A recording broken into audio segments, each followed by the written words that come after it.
me lock in. Alright, so let's just jump with the first topic, and we're gonna talk about Drake. Oh All man. right. Oh that. Oh, you a hater? That's a real hater for real. Shout out my sister. Shout out my sister. That's a bona fide hater. Say it all, man. Just. What are you talking about, Drake?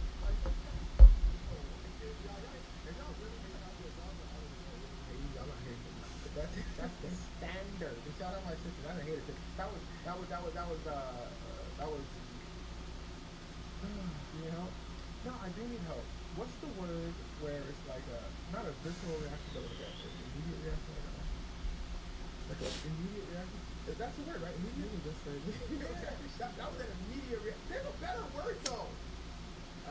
It's like a. I think you got it. A whatever. It's one of those reflective impulsive reaction. Like it was just like a automatic. You know, automatic. I think that's what I was looking for. Anyway, look, hey. So let's talk about Drake. Let's talk about Drake. What I want to talk about is Drake's album, and not in the sense of if it was good or it was bad. General consensus, a lot of people didn't like it. I personally, I thought it was pretty good, dude. And he had man, it was three albums. Yeah. Habib, and Maid of Honor. Now, I personally didn't like the Iceman one so much. I enjoyed the Habib one though. I really liked it. I thought it was really good. It felt like kind of successor to Nothing Was the Same, and that was my favorite. That is my favorite Drake album. And that's a good one. It's really good. And then there's Maid of Honor, which is like house, and I thought that was really good too. Like, I'm not like too into house person, but like that got me listening like for real. Like I listened to that whole thing, and no complaints, no skips. Like I was like, this is pretty good. Now that being said, we're not so much talking about what if the album is good, if it's not good, but I want to talk about a couple. I think a couple lines from Drake's album kind of tells you who Drake is as a person, and I need to practice Venom. about the state of mind that he might be in. I think it's deeper than just Drake comes out albums and it's not good. I think it's a little deeper than that. And if you really listen, like in his first song, Iceman, he starts talking about. Actually, let's go back a little bit more too. Let's go back a little bit more. Which I'll tie in a second. To right after the Drake and Kendrick beef. So right after that beef, he actually came out with a couple songs after that. And he says in one song, he says, my friend, Noah to be is his producer and longtime friend and collaborator, Noah to be. He says, I feel like the sound is delayed with Bluetooth. The album that he just released, this is after the Drake and Kendrick beef. He says, Noah told me to just chill out, stop making music, basically, and just take a break.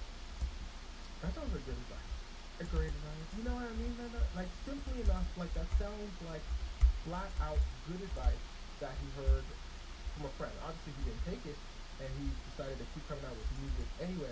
Unfortunately, Yeah. And, like, what his friend told him, like, shoot, no one's going to listen to this song. Nobody cares about the song. It's like, you need to take time for yourself and really figure out your own feelings in a sense. That's going to make sense in a moment. But, to highlight that, if you think about it, like if you, when during the Drake and Kendrick beef, I always thought like, damn, like the people who are quote unquote Drake fans, like, are you really fans? Are you really fans of this person for real?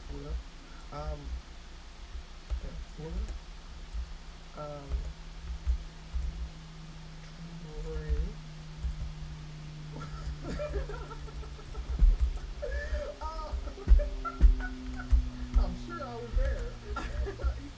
What did they say? What did he say? okay, his album flopped. And That's not what I said. okay, that's what happened. But he goes with his friend. Technically, right? But I think Yeah. it actually did produce, but we're talking about that. Oh, right, Quote yeah. unquote, though. We're Right. talking about that. Yeah, but he goes with his friend. Yes, his friend Noah 42B. And Noah told him stop. And he said, okay, so, nobody, when people are like, quote unquote, fans of someone for real, like, I think, are you really a fan of this person? Because Drake might be a fan, and like Drake might actually need help, that. But people are saying, nah, y'all just hating on Drake, No. You hating on Drake. You hate him. You must hate him if you can't. If you know, you listen to it reminds you of that meme that meme where like Future like saying in songs like I'm depressed. I'm spending money on women. The people in the background going, yeah, Future, yeah. Like nobody's really listening to what he's saying. Like, Well, don't put it over a trap beat. Like, what do you want from us? It's slaps. That beat slap. You can't say that over Metro Boomin. You know what I'm saying? Yeah, that's true. But you know, so you know, in Drake's case, like in the Drake and Kendrick beat, like when all this stuff is really coming out about Drake, where it really sounds like he's having like issues for real, and like his quote unquote founder said, nah, y'all just hating on Drake, y'all just hating. You know, when Kendrick Lamar saying Drake, jamming this, you have an addiction to like women, and you know, Drake like says some of this stuff, like he's sprinkling some of this stuff like in his songs and stuff, but people are like, nah, y'all don't understand, he a party boy, he a this and that, like y'all just hating, like, what? This dude going to a crazy, but look, fast forward, regardless, in his most recent album, something that really struck me, something I found interesting, was some of the tidbits that you would hear with like how what's going on in his life, and it goes back to what his friend said to him. The first, right after Drake and Kendrick, known for his reviews, he said again in Iceman. He said in the first time in Iceman, he said, "Noah told me I have to open up in his album," and I think that's fantastic advice. Why? Because Noah's basically telling him like, it's not that you just coming out and doing a great song or a great album is not gonna cut it. It's not gonna cut it. You need to say how you truly feel so people can connect with it. Okay? That's the only way you can quote unquote come back.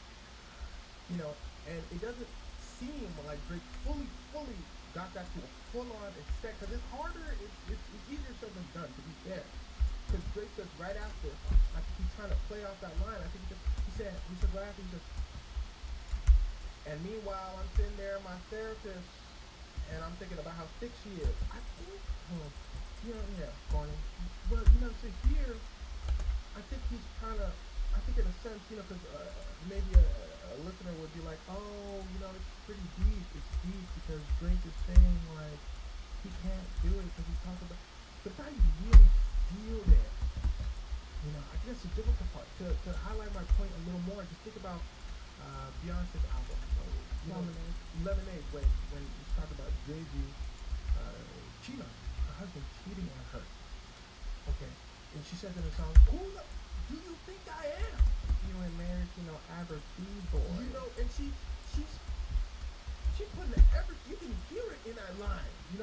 Music is deeper than you just coming in and saying, there's longevity. The people who stay the longest, people really.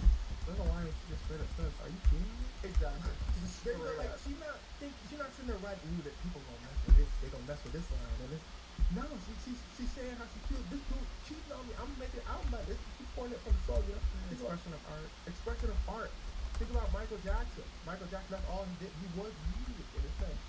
Like he on every Sunday, he just danced. He just danced to get it out of his body. Like, he danced while he made music. That's how he expresses his art. Think about the lyrics you hear in Michael Jackson. You probably can't sing a Michael Jackson song word for word when it comes to lyrics, but because you just know what he's saying. I think that's true genius there, where the song just goes in your mind. You know what I mean? But if I tell you, sing me Billie Jean word for word, remember, you might be able to sing it and you for future you can, but everyone's probably heard of Billie Jean, but they probably can't pinpoint literally every single lyric for you, because it's like, but everyone just knows, you know what I mean? Like, they felt it, like, they just feel it, like, and when you okay, like, I don't really know what he's saying there for real, but I know what he's saying, I feel it, Criminal. Oh, that video was good. Yeah, it's a good one. It's a really good one. Side note, he's saying, Annie, you okay, because that's what they say for CPR dog. The CPR dog are named Annie. Yeah. In the studio. Yeah. It's called the what Annie? Or something Annie? Oh, I just thought it was called Replication Annie, or something like that. Replication Annie. And, he had to learn CPR with his brothers at one point. So, he's in the studio, and this is what came out of him. And he think of his childhood. There was one in the studio. I'm sorry.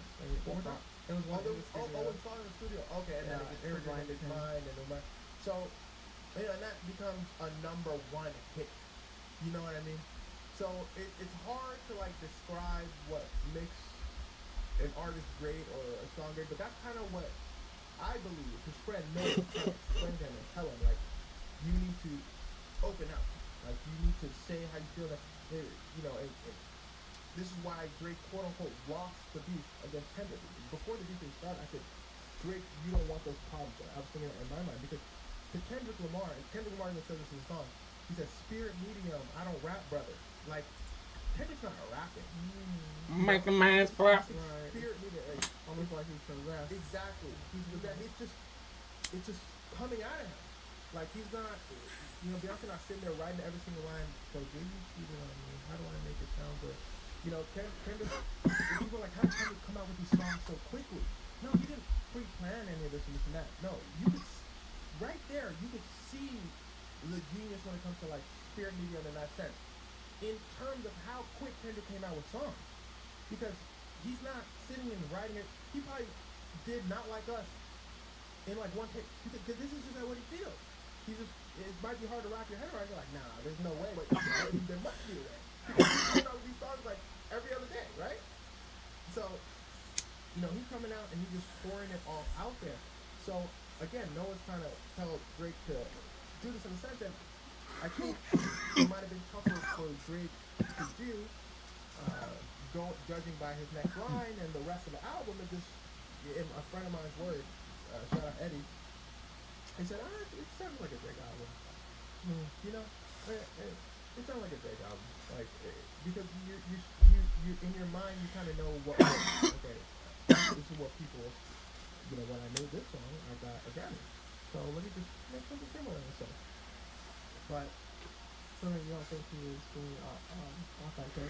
yeah, but I don't think it was purposeful in a sense. Like, I just think it's, again, easier said than done. In a sense, like, if it comes to you, like, if a friend yours comes to you and says, hey, I know what happened between you and Kendrick and all that, and I know there's a lot of pressure on you right now to make a really good album. Like, it really like your whole career is on the line here. Just try your best to be yourself and speak from your heart. That might be, you might sit there and say for a second, and this is what I would say personally. I would say, I don't know how to do that. What do you mean? Like, for real, my whole life I've been making music a certain way to cheer on the masses, but now I gotta open up for y'all to really love me for it. And that, in a backward sense, if Noah was my friend, he'd probably say that's the song. Right there, that part is the song. Not in a clever way where you're talking about my therapist is thick. That's a written line. That's when you sit there and say, they're gonna try to think about this one. They're gonna be like, this is clever in a sense that versus like really. Some of the turning 40. And he said that. I'm glad he said that because he does actually say at one point, he's like, man, he said, damn, am I like, I'm doing all this? What am I really pushing 40? Yes. And in a sense, yeah. But it's true. But it's very true. It's very true. Like you said in song too. But in a sense, it's like, yeah. But is that real though? Like, are you? You know what I mean? Is that? Yeah. Are you just supporting the feeling? In a sense, it's like you can kind of tell with that line you're saying this because it's like the line where everyone's like, oh, he acknowledges that. Maybe he's trying his best to acknowledge, but how do you feel though about that? Or how do you really feel? You said I'm doing all of this, like, girl takes and doing all this, and damn, and I'm doing this pushing 40. That's heartbreaking to me. Yeah. Damn. Like, wow. I don't know if I want to keep doing this. What's next after that line? That's the part right there that's missing. It seems like you're trying to find this surface level validation men or whoever. It's like I acknowledge it. This happened. Like he says that one line. He says, "How long have I had this narcissism God complex? Have I really been like this whole time?" And it says it. You acknowledge it, but how does that make you feel? Like, are you Is lampshading? What do you mean? In writing, basically, it's when something is pointed out so obviously because the audience knows about it. So Oh, yeah, there you go. the writing points it out. Yeah, it's great. I think you've explained this to me before. That's the wild part Probably. about this, but yeah. So that they can feel like they're in on the joke too. Yeah, but that's like quote unquote bad writing. I feel like in a Yeah. sense, It can where- be used lazily. there you go. So, yeah, so it could be used like lazily. It's like you know, it might not be meant, but you know, and I do want to go back a little bit to that God complex, narcissism line in a sense because I feel like that line actually does that might acknowledge it in a sense that might be a piece of memory to come down and say, damn man, how long have I really been like this? Maybe you don't have to go deeper in that. Maybe that's enough. Maybe that's Yeah, that's enough. enough. Yeah, that's enough to where you're like acknowledging like, shoot, I'm saying all this in songs and maybe it really hit him in the studio where he's just like, how long have I for real been like, you know? And he also says in another part, he's like, we actually became the people that left our moms or our moms left us, you know, and like their moms. I'm saying it terribly. He said he became the person. Him and another friend of his became the people that broke their mother's hearts and stuff. Like their mothers were like just people that weren't. Oh, we're the same way. Were They like became the fathers. yeah, they became the fathers in a sense. Interesting. Yeah, exactly. I'm like that's bro. What the dude? The That's sound is album delayed. Like that, and I think that's it. You know, that's what his friend I think is really trying to tell him. But What if he just keeps talking to his therapist and leaves us alone? you know, like Kendall said in the song, I think certain things might be hard. Like he said a few times, or he's talked about his therapist a few times. 30 seconds, he's saying like. You said his therapist was thick. You know, he was sitting there paying attention. He said at one point, he said, I gotta find a new therapist. This is that, like, you know. Maybe because he actually has to be vulnerable and he doesn't do that. Maybe he's But alright. also, I'm not a therapist. There you go. There you go. I don't know. I don't know that. Who knows? But, you know, at the same time, at the end of the day, there's something I wanted to say, and I ran a little bit. Maybe you guys can make it out, but Well, you sound like Drake. yo, people flaming out for this thing where he's like, you really not. No, I actually like that song. I actually like that song when he said, he's like, going through the Circle K, and like, so people are just people are making fun of Drake because like in one song he like opens up the song and he's just saying like, it's hot in my hotel. There's no AC don't work. AC don't work in my hotel. Going through the Circle K. Man, I rap about that too. I thought it would be. That's what I was looking for. Person, you know what I'm saying? I was like, maybe he's trying to go back to that place and really see how he felt there. You know what I'm saying? Sure. Y'all listen to the rest of that song too. I don't know the song name, but y'all listen to the rest. Man, can you actually look at the song name? Listen to the rest of that song. It's good. I think it's a pretty good song. I think it's a pretty good song. You know, that being said, I think yeah, this kind of touches on. I think topics are going to link throughout this video, which is going to be pretty interesting. And you know, let's jump to the next one because I'm eager to talk about how he's doing. Well, by the way, the Drake song is called Fort Worth with Party Next Door. Fort Worth, Party Next Door. Yeah. I thought it was good. Yeah. Camera. Looking at this. I was reading the lyric. Well, yeah. What's the lyric? You said. The AC is broken, my hotel is hot as hell, running out of sodas, I walk the Circle K by myself. No, but if you say it like that, I actually try my best. you know what's crazy? It's crazy. When you say it like that, I hear no cleverness. Maybe because it's just that. But in the context of the song, yeah, maybe it's just a vibe. It's just I thought think it it's was but anyway, let's talk about because I want to link you. What I want to do after break this or something. was it about Drake being Michael Jackson's record? Oh yeah, thanks. So, bro, that is so, bro.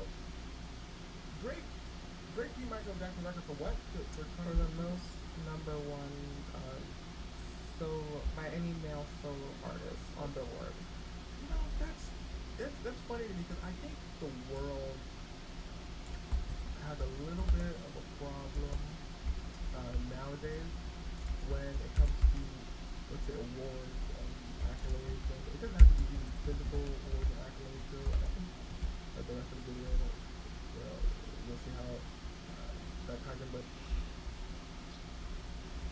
think when it comes to like if you can walk over to anybody and you say, okay, Drake beat Michael Jackson for number one, does that put him in the same caliber? Does that make him better than Michael Jackson? I think that's the interesting part because we created these systems, right?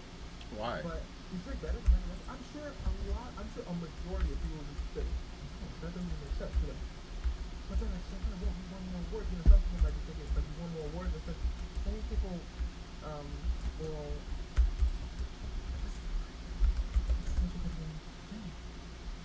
Oh, my turn to help you. Okay. So you said people will what? This is the first. Oh, I'm trying to think about the word. People will. It's not disingenuous, but oh yeah, they only use it to argue in bad faith. Basically, yeah. Oh, but the record, like, exactly. And I don't know what Drake did with the record and this and that. I think some people were saying that they didn't like that he put Michael Jackson's glove as an album cover, and they were saying they don't like how he kind of. People felt like he was like gloating about having more number ones. He made a post about it, just like celebrating and acknowledging it, and I think some people were just kind of like, but I don't know. I do know that for him and like Nicki Minaj and like I think the older generation, they care a lot about like streaming and numbers, awards, whole different. You gotta look. That's why Debbie don't respect statistics. Debbie don't respect stats. These accolades, stuff like that. Debbie don't respect vocabulary either. But our healers are too far up. Like y'all can't heal shit, see everything if y'all in front of people. Like, get the fuck back. When people talk about all my basketball fans out there, sports fans out there know when people talk about championships. Like I'm still the big football. I'm a huge football fan. But growing up, my friends would talk about, but LeBron will never be great. LeBron never be. How many rings you got? How many rings? You're not a good player. You know what I'm saying? Like still pulling it up. That's why you know how I always say you get people stuck, and to my folks out there that watch, you've heard this argument before too. By the way, for my non-sports watching and all that, that's a huge topic of debate. By the way, when it comes to, at least it used to be a lot more back then. When people talk about how many rings they got, that was like that's like the biggest thing that people say. Remember Shaq used to always say that to Charles Barkley. You got no rings. How many rings you got? How many rings you got? But do y'all know about Charles Barkley? like Shaquille O'Neal, absolutely amazing, one of the best players of all time. Actually, personally, top 3 big men of all time. So even top 1 and 2. But Charles Barkley, top 3, top 4 of all time. Like he was really, really like that. You know what I'm saying? Who in Shaq's team probably want to win? You know what I'm saying? Like Robert Ory. What's that dude's name? The Chris Stapleton. Chris Stapleton? I just know that. Was that one person? That's a country singer. Girl, that's left field. That felt like a basketball player. How did that shit hit anyone? He was right in it. We see that. Yeah. But it sounds like a mid-tier hoop, regardless. Regardless. You got a bunch of people that, one was Michael Jordan, probably one was Shaq. But you're not insane enough to say they're better than Charles Barkley. You know what I'm saying? Or insane enough to say, oh yeah, this person's better than LeBron. I can't think of a random trash player, but maybe that's for the best to not put somebody on the spot. You know what I'm saying? But I absolutely want to fuck Alex Caruso. Isn't that something you're always yelling about who plays in the Lakers? Look, teams kind of stupid. But Alex Caruso, you gonna come up to me and say Alex Caruso? No, he's definitely better. No, that's a terrible argument because LeBron has more rings than him now. You know what? I'm committed to this. I'm absolutely committed to this. So, man, do me a favor. Look up Michael Jordan championship team. Okay, do that for me. As I say, to tie this whole point in, that's why I don't respect these like arbitrary things because you got to look at the secondary layer under. I feel like there's so many things that like who they playing against. Uh, what about the era? Fun fact: Michael Jordan didn't win a ring until he was 27. Because he had terrible teams. You can't just win by yourself. So rings are for your team. And whoa, we're getting sidetracked. The whole point is Drake and Michael Jackson and all that. I feel like these things are so arbitrary when it comes to like. Wait, why did you have to look up the Michael Jordan champion? Maybe a random person. Random person. Scottie Pippen. Okay, he's fantastic. He absolutely earns his ring. Really good. John Paxson. John Paxson is pretty dang good. I don't want to call him out. Give me another one. Horace Grant. Horace Grant, perfect. Shout out Horace Grant. He's dope. Shout out Horace Grant. I had to find something that was trash. No, he's not trash. Horace Grant's not trash. But if you come to me and say, yeah, Horace Grant definitely is better than Charles Barkley because he has more rings, I might violate. You know what I'm saying? Like, these things just don't make sense. Like, these actually don't make sense in a sense. Like, Alex Russo was on list of the Waverly Twins. what? I thought it was Alex Russo. Okay. No, man. Alex Russo was a basketball player. Yes, Alex Russo is a basketball player. Alex Russo was what's The little brother in. Oh, I thought no. Alex No, it was the straight older on. The little brother was Max, and the older brother was. All right. Regardless, what were we talking about? That Alex Russo is not good. No, that's not what we're saying. Because Alex Russo can hoop. I didn't like how he was hooping so much this last series. Horace Grant is not better than Charles Barkley. Yes. Horace Grant is not better than Charles Barkley. Because we're talking about Michael Jackson, Drake, and it's not to say Drake is coming out saying he's better than Michael Jackson, but even the idea or notion of just people even the think idea or notion to even think about these numbers in that sense, like Michael Jackson probably had no idea how many number ones he had in the sense, he was coming out with music and stuff and just like, but other people out here is just like, maybe they're happy, and maybe they look up to these people so much that they're happy to be in the same vein, but funny enough, this is no shot to Drake, really. Funny enough, like, these numbers are so arbitrary and all that you might not be in the same vein as these human beings in terms of their art and what they do. Like, what's that girl name? That girl who was doing the figure skating thing? Alyssa Lou. Yeah, she said, while she was figure skating, she said, oh yeah, she was going, like, she just did it because, she needed to do it in a sense. Like, she's like, she didn't care if she won or lost. Like, she didn't care about that. She needed to come out there and do the thing. I think some people are made or put on this earth really to like do certain things. express themselves in certain ways. Or even do like anything when it comes to like this stuff. You can be great at war, let's say. And people can look at you and there's like some quote where it's like war is won by like three great men or like something like that, where there's one guy they say that's like basically gonna get everyone home. Everyone's kind of like fighting around, but there's one dude who's really rallying the troops and taking out many people. That's what they say when it comes to war and all that. But you got the people around looking at this person, looking up to this person, like Alyssa Lou for instance, and they say, okay, I'm gonna finish it because I want to maybe see the nation get what she got. What does she get for it? She's not really looking for that. You know what I'm saying?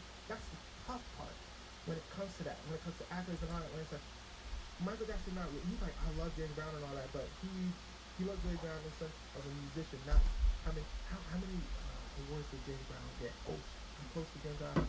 He's like, I want to come out here and just pour my whole art out. And then you might have people say, I look up to Michael Jackson, so let me be a musician. You might not really love music for real. They might not come out to be like that. You might have a lot of people who are trying to be figure skaters now, growing up, because they look up to Alyssa Lou and they're like, let me do. It might not be your love. Try it, of course, try it. But man got it. Yeah, and you'll never. It's my personal theory. It's my personal theory that you'll never have it. You'll never have it. Dang. No, you'll never have it. It's not. It doesn't have to be a good or bad thing, but you will never ever have it because that's not yours in a sense. Like it's even if you have as many awards as Alicia will ever get, even if you have triple her award, that don't make you better. You know what I mean? Like because That's not why they're great. exactly, exactly. That's not why they're great at this thing. They thought those awards really happened to be great.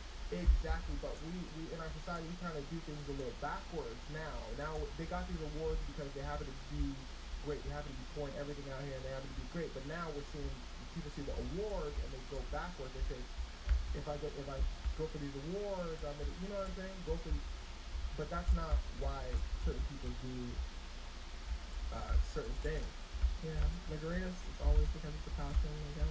I don't know if this was the quote that you were trying to say earlier, but it says, How the fuck do they be grabbing me when I'm invisible? "It's the I don't spirit understand. you follow and the man who leads the game to victory." Yeah, in a sense, like that last part, basically, the man who leads gains the victory. Because what people don't understand is like that's like just imagine yourself in like certain situations. Like that is true. Imagine yourself terrified, like sitting over there, like in a war way back when. And this is the little stuff I love about history and all that. Like really imagining like the moments and stuff. Like there's a moment where Julius Caesar, I forgot who he was battling, but it was a very, very, very tough general, and his troops were losing, absolutely getting wrecked. And I think this might have been where Attack on Titan got us along. We'll into it in a second, but his troops were getting wrecked. Julius Caesar, he like supreme everything at that point, and he's like the commander, and he's the general, and his troops are getting destroyed. And Julius Caesar grabs the flag and he That's runs dumb. down there in the mud with his troops. His people are telling him, no, back up, we can't lose you. And he says, no, we can't lose this. This is everything. It means everything. And he's rushing through his troops like with a flag and saying, keep going, keep going. They hit the other side, hits Julius Caesar. Julius Caesar falls down and he hops back up on the horse and he says, go, go, go. He says, keep going. And he's fighting down there with the people. Like imagine what that would do to you as a person. Like you're losing, you're getting scared, like and then your supreme commander comes in and he's fighting down there with you, and Julius Caesar and then won the battle, they won the war. So the person we were talking about is Pompey the Great, which reminds me, there's a show that we should watch. That I was watching called Rome, which you might like. It's like Game of Thrones, but it's the Roman Empire. It was the Great Civil War, and one of the battles, there's pretty much most legendary battles. The last Oh one shit was, hitting me. Caesar's final and most desperate fight against Pompey's loyalists in Spain. His troops were so exhausted and demoralized that Caesar physically charged the front lines without his helmet to force his men to rally, barely surviving. Oh yeah, he's barely surviving. Yeah, that's insane. Like that's crazy. Like that person won the war. Essentially, like he's got. Fuck nigga, kill me. Oh man, if I go down here, everybody's gonna think I'm so hot. Everybody, people might be looking at him and be like, I want to be like Julius Caesar in a sense, and then they Try and be it. They try and be it, but they're not understanding that he's doing this because it means that it's everything. It's passion, like it's everything to him. And again, that's what I mean when it comes to people who chase accolades. They might not be chasing the right thing. Regardless, well, let's go to our next topic. We have another topic? Yeah, we got another topic. There's something else I want to talk about that I kind of wanted to tie into this whole thing. Oh, what we Get the fuck on here, you dumb bitch. What are y'all doing? We did this one. We did, but I feel like that's kind of redundant now in a sense. But say what happened. Jay-Z headlined the Roots Festival, and he did a freestyle. Is that his festival? I'm not sure. Oh, okay. But he did a freestyle where he was roasting Drake, Nicki Minaj, Kanye West, and Dash, and a couple other people. Yeah. I think that's really interesting.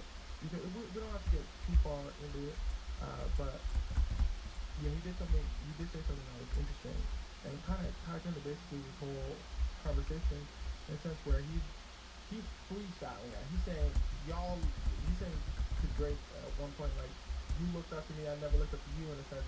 He said, you're an employee. That's I said, crazy. you know, it's crazy. You know, everyone's like laughing and stuff like that, this, that, but he's right. He's not lying. Like, he's Drake's not. an employee? Hmm?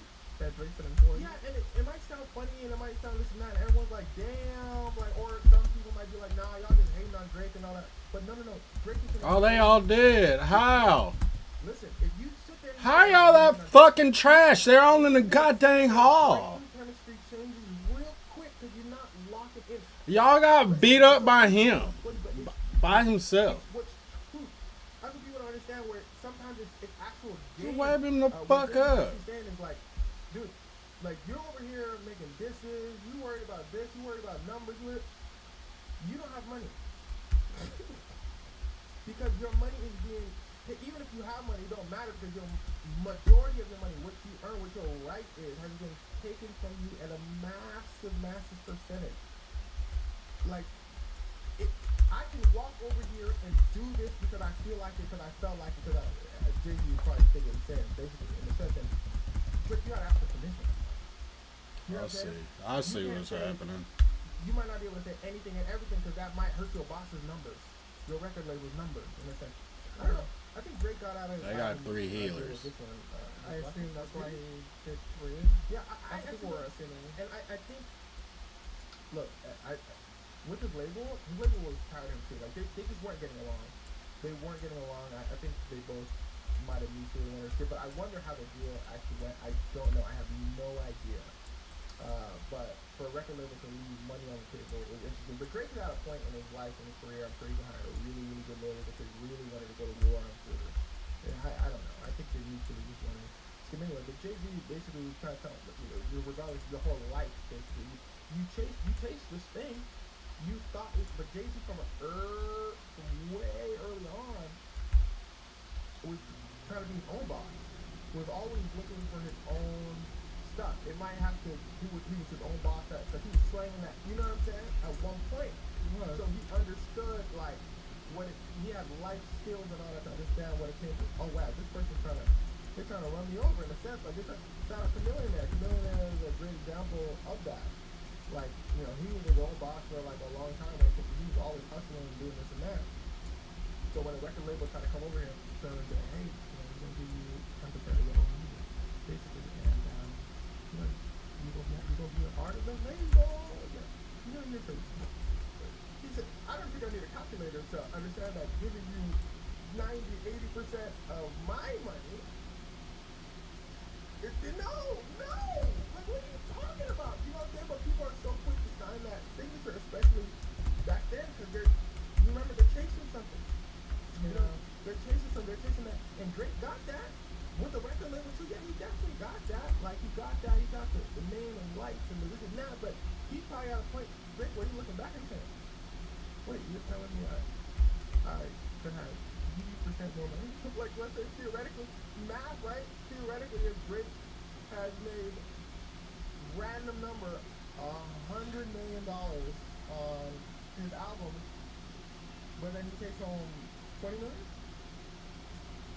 You can look back and think, wait, I could have made $80 million more, but I gave it to some deal that didn't really feel to do anything for me for real.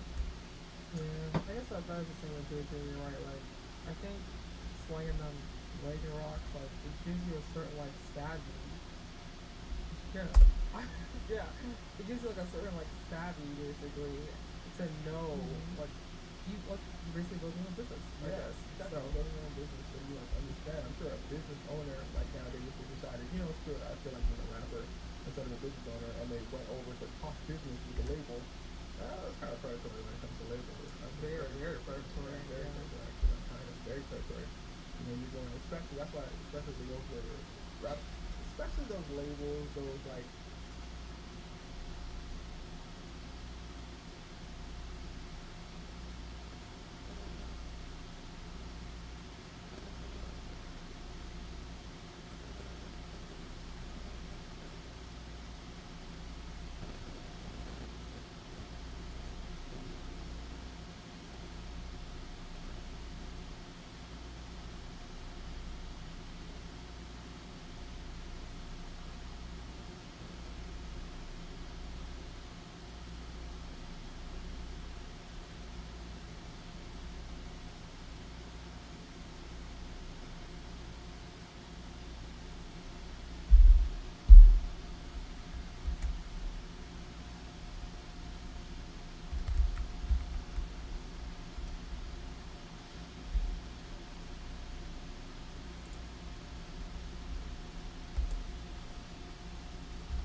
Is that normal?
My speak, but this looks weird, but I feel like my headphones have a delay.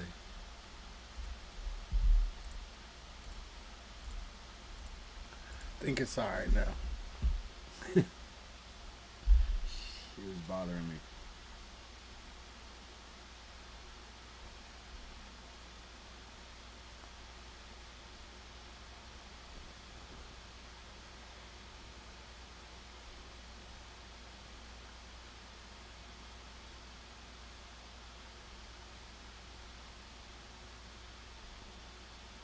Following Iran and Israel trading fire over the weekend, President Trump Monday saying in 2 weeks, the United States will declare victory over Iran. President Trump also speaking on the phone today with Israeli Prime Minister Benjamin Netanyahu, reportedly asking him to keep the military action limited and posting demands on social media that both Israel and Iran stop shooting. The president also saying both sides are looking for a ceasefire and negotiations are moving forward between the U.S. and Iran. He said on social media on Monday they are subject to, quote, ignorance or stupidity getting in the way of a deal. President Trump also participating in a tele-rally Monday, saying this about the negotiations with Iran. We're negotiating now, and they want to make a very good deal. They're willing to give us everything. They're willing to give us no nuclear weapon. But you're really going to win it over the next 2 weeks when we declare total victory. It'll be a total victory. It'll happen very soon. President Trump spending Monday evening in New York City at Game 3 of the NBA Finals. Libby Dean at the White House for News Nation. Back to you.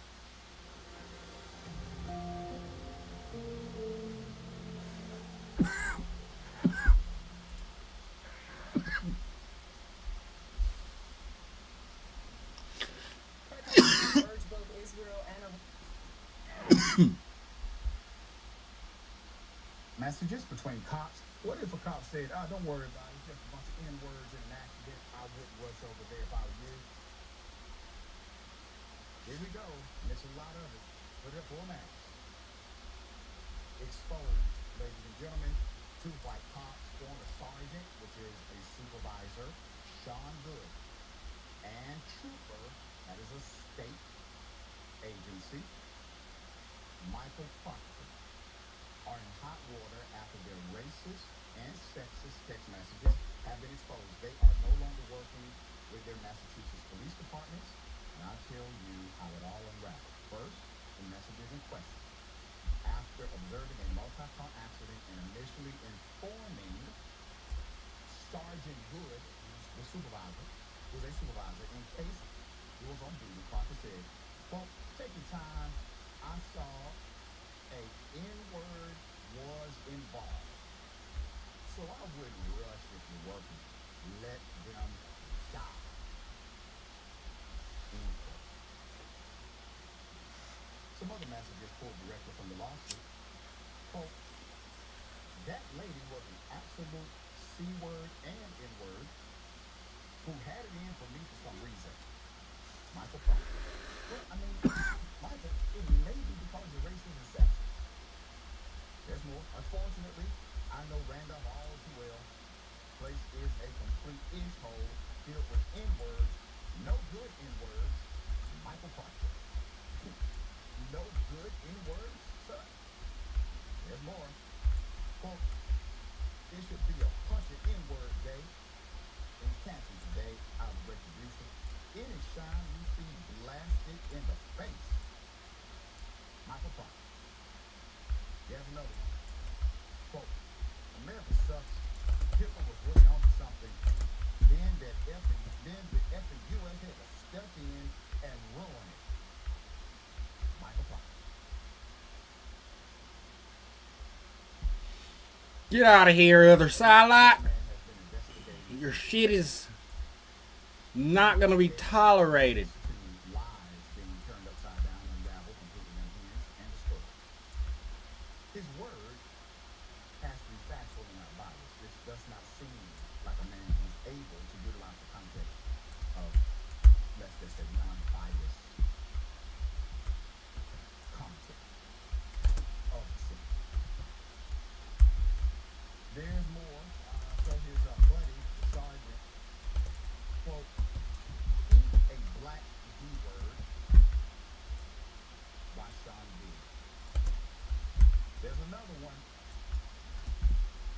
a Jew, so death puts out Sean Good. We got more.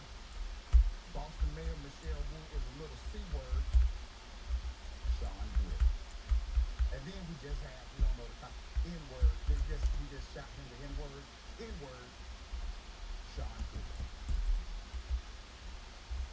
Quote, now, how are the blacks down there? Very blacky, Sean Good.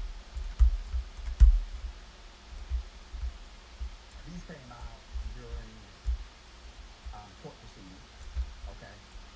That's because typically affidavit, requirement, warrant, we got all your messages.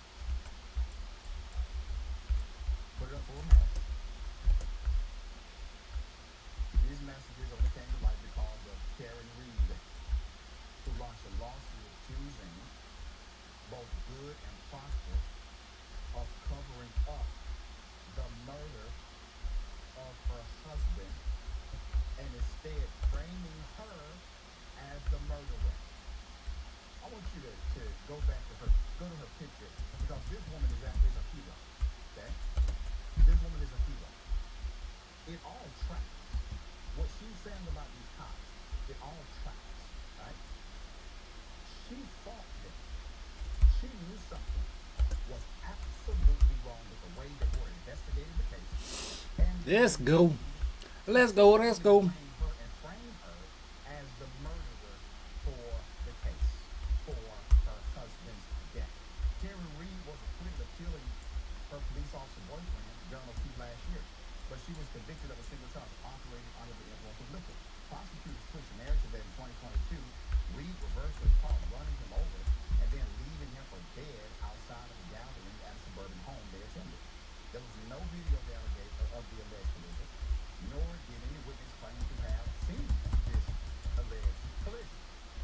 Meanwhile, her attorney blamed others for O'Keefe's death, including Brian Albert, the now retired police sergeant who was helping host the gathering at his Canton home, and said she was the victim of a corrupt, biased law enforcement investigation. Proctor was the lead investigator in Miss Reed's case. He was fired by the state police in March 2025, in part due to messages he sent about Miss Reed that came to light during her first trial, including one where he said, quote, hopefully she kills herself. That'll make all of their corrupt investigation go away. Sean Good, former Kansas police officer, sergeant, resigned last Tuesday in the middle of an internal affairs investigation related to the dozens of messages between him and Proctor that date back all the way to 2013. Ms. Reed sued the Massachusetts State Police, and she sued the town of Canton on Thursday, alleging that misconduct and negligence led to her prosecution in the death of 2022 of O'Keefe. Her attorneys argued in the lawsuit that an embedded culture of bigotry, misogyny, systemic failures, and institutional rot was at the heart of two agencies that investigated the death: the state police and the Canton Police Department. The complaint filed Thursday cites texts, records, and other communications that allege Proctor and former Canton Police Sergeant Sean Good made derogatory remarks and were unfit to investigate this death. The department swore they had no idea about this misconduct. Town officials who previously said they learned about Ms. Reed's lawsuit through a press release and media report and said on Friday they had not previously seen the messages. Quote, the messages are abhorrent, deeply offensive, hateful, and do not reflect the values of the Canton Police Department or its members, officials said. Reed alleges that state and Canton police knew or should have known about That's how you do it right there. claims that the town knowingly ignored misconduct or failed to take these allegations seriously are inconsistent with the actions taken. The town responded Friday. Upon learning of the allegations, the town promptly removed Sergeant Good from arrange an independent investigator and pursue the appropriate personnel action based on the information available throughout 19 and 0, baby. process. The Norfolk County DA's office, which prosecuted Ms. Reed, is reviewing Proctor's cases while he was with the department. The egregious and offensive information is stuff. Good old 19 and 0. And I didn't get MVPs. That's crazy. Former Trooper Proctor's outrageous comments do not reflect the values or beliefs of the Damage. Oh, probably because of damage. I don't know. He got 10 finals. 20. Only one damage. He might have deserved it. Former Trooper Proctor was involved. The 19 and 0 is wild. Get in, get out. And I still had a lot of damage. Defendants. Okay? 8K. Pick up this for a moment, Jordan. And I don't really believe this guy. I could be wrong. But I do believe they were very anxious to believe and then utilize their lawyering skills to prosecute individuals that these cops said, hey, they did it. If somehow these two individuals just duped your office, they did not fabricate evidence. They just said stuff. All right? They are corrupt individuals, absolutely 100%, no question about it. But you and your office, you have the ultimate responsibility of weighing the evidence in your own department and then presenting that evidence because you believe a person is guilty beyond a reasonable doubt. And your office did that to this woman. My point is, sir, don't just look at cops and look at the cases that they've been involved in. Look at the prosecutors and all the cases they prosecuted on behalf of those cops. Stop playing games.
She's in her 50s and she looks great.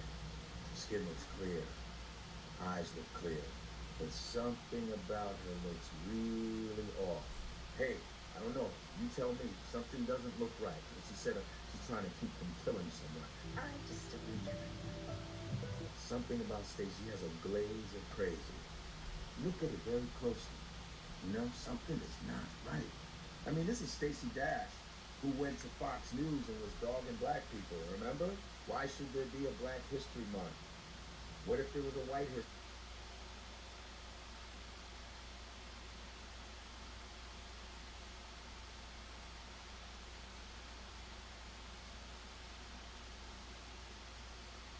Think about how lucky that you are to grow up in a place where your median salary, $55,000, $60,000 per year, puts you in the top 10% in the world. Think about that.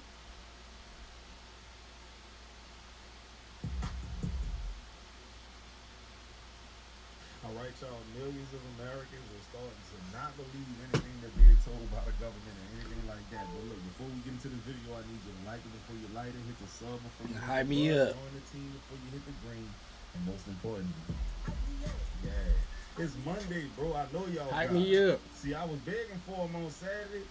Cool.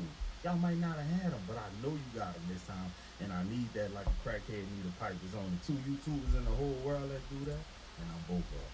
Does anyone else in America feel like you're waking up every single day to realizing that your entire life has been a complete scam and a lie? Low How key. is everyone struggling at the same time right now? Like, I'm Because- looking around, and it's not just one group of people. It's people with degrees. It's people with jobs. It's people doing everything that they're supposed to be doing and still barely getting by. So it's like, at what point do we stop acting like this is an individual problem and admit that something is just not working anymore?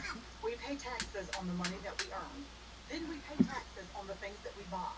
Plus we pay taxes on the streets and the roads and the schools and everything else in the world. Then we pay taxes for the things that we own long term, like your car and your house and whatever, property taxes, blah, blah, blah. Please tell me why it is tax season and we owe a couple $1,000s. Please tell me why.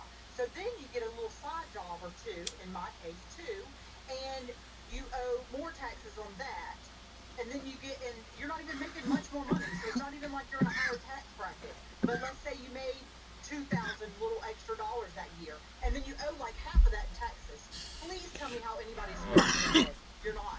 The answer is that you're not. This is ridiculous, and I'm so done with it. I'm a little heated, yes, because how do we owe a couple $1,000s in taxes? We're broke. Hey, bro, if you're not out here providing jobs, housing, goods and services, it's hard to get ahead. It's hard to get ahead when you're working for someone else because the U.S. tax code is set up to make the wealthier wealthier. It's really just that simple. They got a million loopholes for people who own businesses and corporations, but there ain't that many loopholes for the people who just got a W-2. It's really just that simple, dog. If you a 1099, you can start deducting stuff from your income. If you have an LLC or if you're, a S corp, you can start to get rid of like self-employment tax and all that kind of stuff. But for the most part, bro, if you working a job, it ain't too many options out there for you to save money like these rich folks. You mean I paid a credit card down to zero finally, and I get an email today that my credit score has decreased? What do you mean? What do you mean? My husband and I, Credit utilization is a huge part of your credit profile, but I don't understand how he paid it down and it went down. I can understand if he got it high, or if he closed the account, that can make your stuff go down because the age of the account is important too. Did he close it? I don't know. He didn't say that. decided we were done with insurance, health insurance, so we just opted out. And our premium is going to go up $500 a month for a family of 4. But anyway, so we're like, screw this, we'll just pay cash. $25 per person more. I just had a mammogram, and what they charge your insurance, I got a letter that's like, oh, your estimated cost is $800. And I'm like, cheaper than what we were paying for our monthly premium, so I'll deal with it. And I get in here, and they were like, oh, this is what the cost of a mammogram is, $1,500, but since you're no insurance, we are charging you $95, but since you're paying cash, you are only charged $75. And I'm just like, insurance is a scam. It's a scam.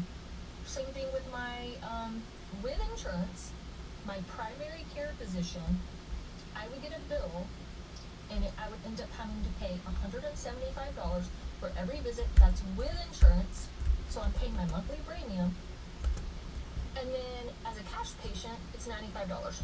Hey, the cash payment thing is real. I've seen multiple videos about that. You get a cheaper price when you pay cash. I think think that's with any business for the most part because they can take the cash under the table. People would much rather cash than a credit card payment unless they're trying to track their stuff so that later on down the line they can go to a bank and say, hey, this is how much money my business brought in and they want to get business funding. But people who ain't worried about trying to get capital and stuff, they would much rather take that money, put it in their pocket, and not have to report it to Uncle Sam. But man, these hospitals and these insurance companies, they all ain't cool together for sure.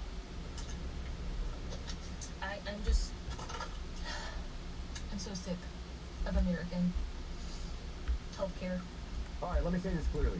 What's happening right now isn't about one video, one scandal, or one state. It's about why people don't trust anything anymore.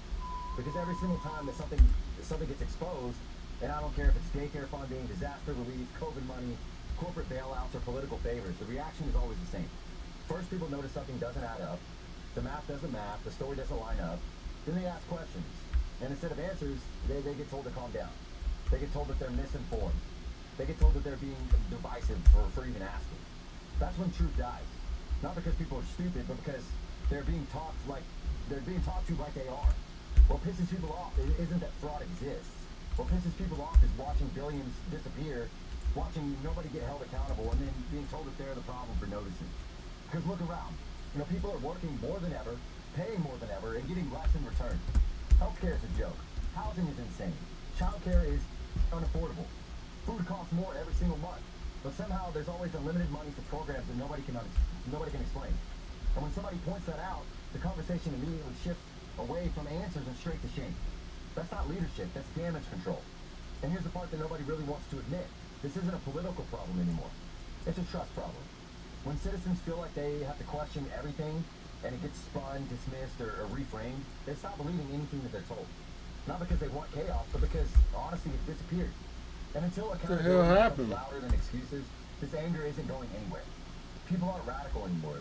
They're just awake. So I did a if you know anything about American history, you would have a strong sense of distrust for them because there are countless examples and situations where the American government has basically betrayed the public's trust. Like, it goes back years, decades ago and stuff. One of the biggest scandals, like Watergate, the J.F. Kennedy assassination, like, man, those type of incidents, man, that make the people not have faith in the government because the government sit up there and lie to your face. But man, it is crazy. They got money to fund wars, but not no money to feed the poor. Your taxes going to Trump ballroom, shit like that. While all his people getting richer, they taking your tax dollars, fighting in Iran. His people getting richer because they got drone companies that are being used for Iran. Bro, the shit crazy. They making money off of us hand over fist, dog. The biggest scam ever. Yesterday on the crisis of trust in America. Did you know that 50 years ago, over 80% of Americans trusted the federal government? And today, that number is under 20%. Not only is it under 20% for the government, it's under 20% for law enforcement, it's under 20% for our institutions. Black folks ain't never had no trust for law enforcement in this country. Historically, they've always messed over us. It's under 20% for our corporations, even our neighbors. Yeah. And that's because we live in a world today where everyone lies with impunity. In the social media space, it's almost like a lot of influencers think that they're in the middle of some political campaign where they're campaigning against other influencers. I don't know what they're trying to win, but they just make it like they're like children. They just make up stuff. I guess for clicks, I don't know. But it really highlights the true character of individuals today. Or I should say the lack thereof. I'm about to say that. The reason it's not going to stop is because those people are rewarded for it. Yeah, it's crazy. Lying is a profit center. Lying has become a profit center that is more important than dignity or character or morality. Hey, bro, it goes back to what I was just saying. Lying is a profit center, straight up, man. Your boy told you your groceries gonna be cheaper, your gas was gonna be less expensive, and there were not gonna be any new wars. There is a war going on, and he is making money hand over fist. It's crazy, dog. This man has made more money than all of us are ever going to see in our lifetime in his first year of his second term. Crazy work. It is what it is. As you can tell, I ain't really. I don't like any politicians for the most part, but boy, I especially don't like your boy, Orange Man. Same color as my damn shirt. Navon, the #1 rated business travel platform, lets your team book work travel in one place. Flights, hotel. In America today, you can't afford a home. You can't find an affordable rental. Wages haven't kept up in 20 years. Utilities are through the roof. Insurance is becoming impossible. I wasn't the problem. And now it's becoming But I got illegal to MVP. survive without any of those things. Not illegal to steal, not illegal to harm, not I illegal wasn't to the problem. steal somebody out of their savings. But I had a Pinta. No, illegal to sleep in the only shelter you still have. Your vehicle, your van, your truck, 14. or your RV. That's big trash. We've I entered wasn't the a next problem. chapter of the affordability crisis, where being poor isn't just difficult, it's becoming criminal. Surviving, let's be blunt, the system didn't collapse by accident. Housing didn't become unaffordable by coincidence. People didn't suddenly become irresponsible or lazy all at Bad once. policy, dog. And now, cities aren't battling homelessness, they're battling the visible presence of the homeless. They don't want I was to going solve in it. with They want to Blade hide too. it. And he switched, And so the I easiest switched. way to hide Don't get it twisted. is to make it illegal to exist without paying someone for permission. If you 5 sleep in the wrong KOs. place, crime. If you park too long, 3 crime. finals. If your vehicle A looks solo. broken, crime. If you're trying 5 to KO survive streak. outside Man, the don't get system, it twisted. That's why you switch. Cause I was wrecking y'all in the You're just back. not And then you allowed to switched to look Iron Man. So I The new switched to this Hey, he motherfucker. really reminded me of Time. What's his name? Time Man, I Calling. started going in. Late Time Calling. Cause you was He's just more like a flying out philosopher there. type Y'all of were just comedian. He flying used out to there, be man. saying Y'all some don't shit play that, with like, me. You know, a lot of people would be like, he's a whack, a whack job and all that kind of stuff. But a lot of things he said in his stand-up, man, that stuff coming to fruition these days, man.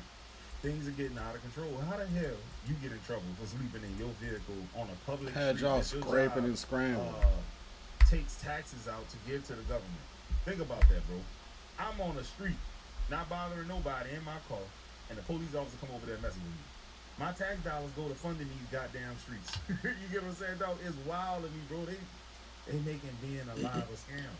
Is the leaf. And I'm not just talking about living abroad and earning American dollars and taking advantage of the exchange rates. I'm just talking about living a life of dignity at this point. I mean, where else in the world is anyone paying this much for healthcare? Where else in the world is anyone eating wheat they can't digest and is wrecking their gut? Where else in the world do you live to work, not just work to live? Look, living abroad isn't for everybody. I'm not forcing my ideas on anybody. A lot of people in my comments come at me and they're like, well, just leave, or why do you hate America? I've never once bashed America.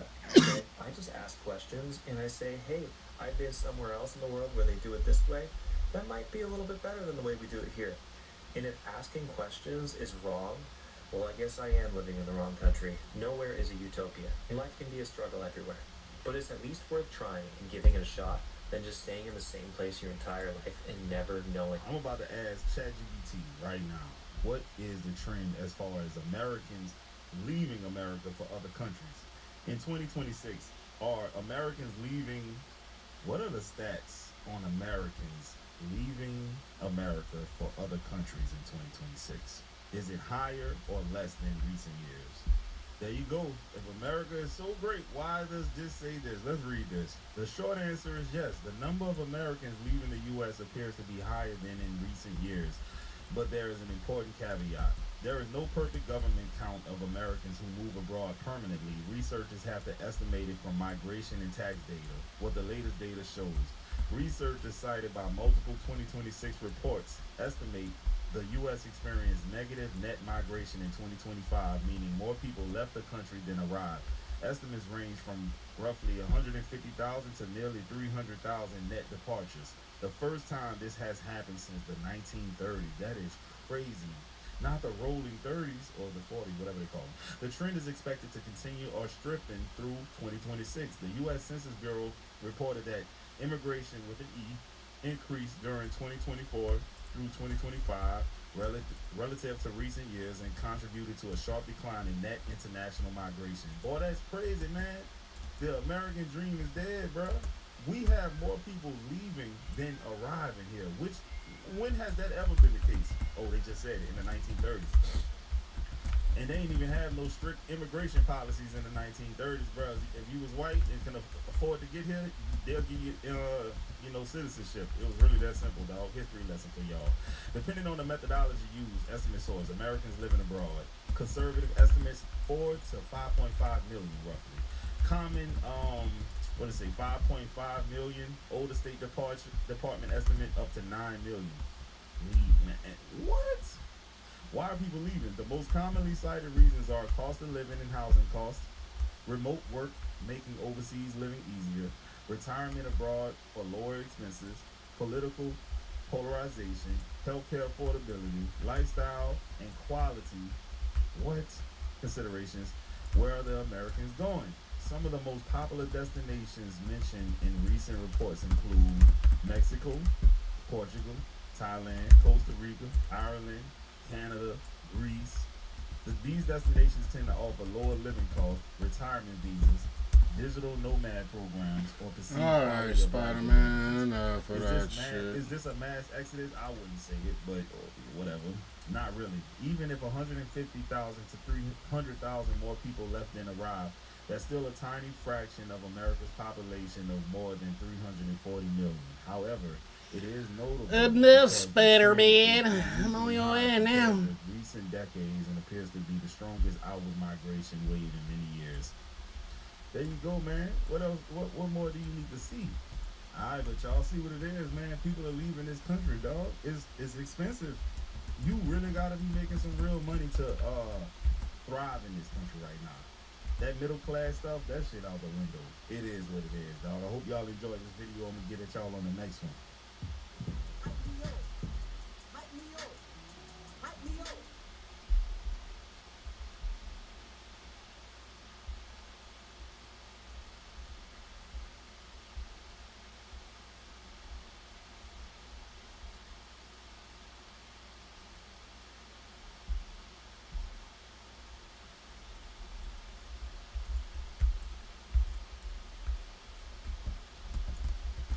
Damn, why y'all converge on me? Shit. Oh shit.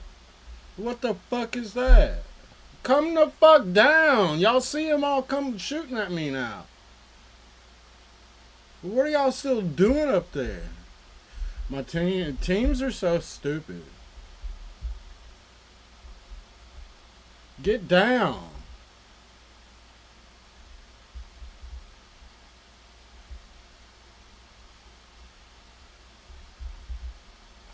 Why are y'all up there? Get down.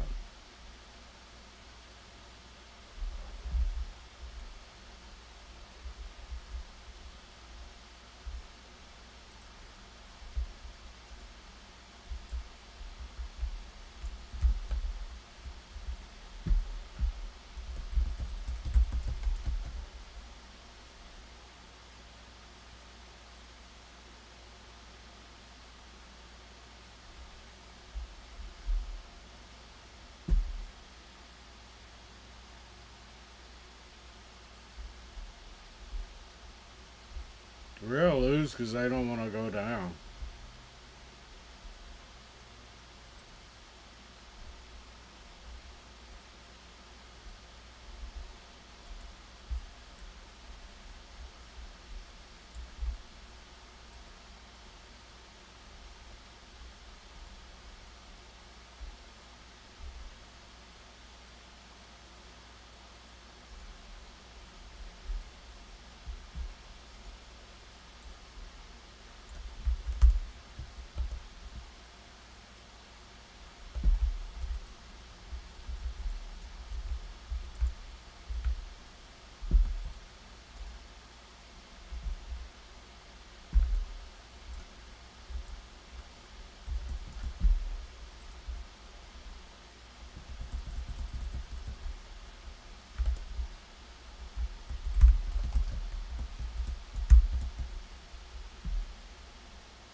How y'all fucking dying?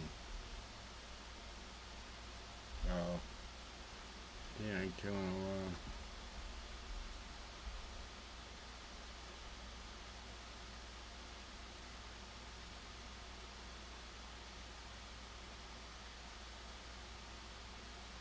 Right, we got Deadpool heal. He ain't shooting nobody.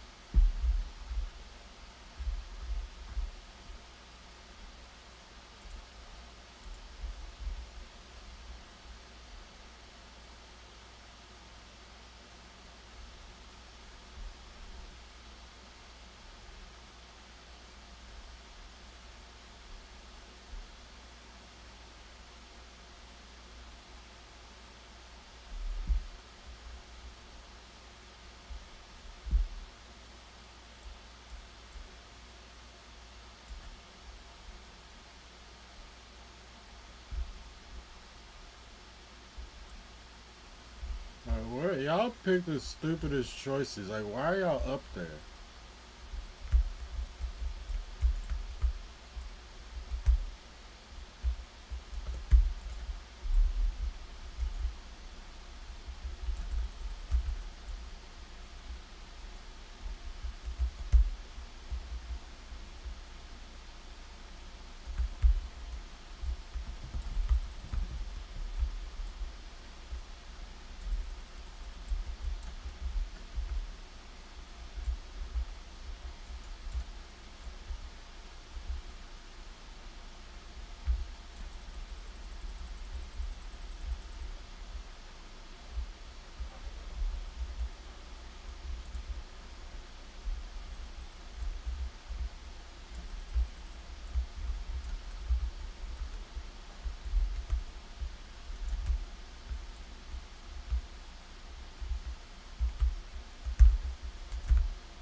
Oh, Spider-Man.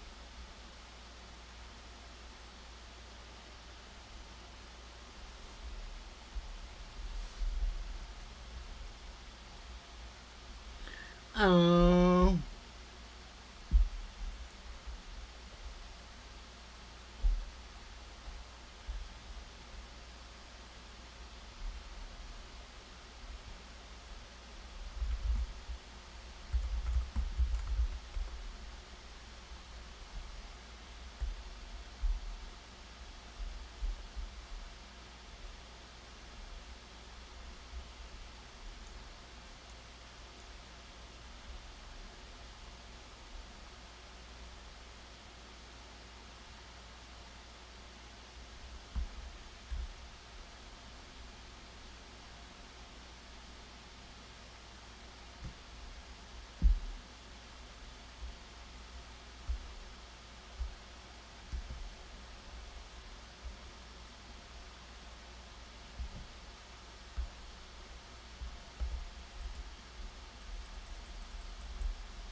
Irritating. You play well, but you got some people holding you back. I wasn't playing great, but you know.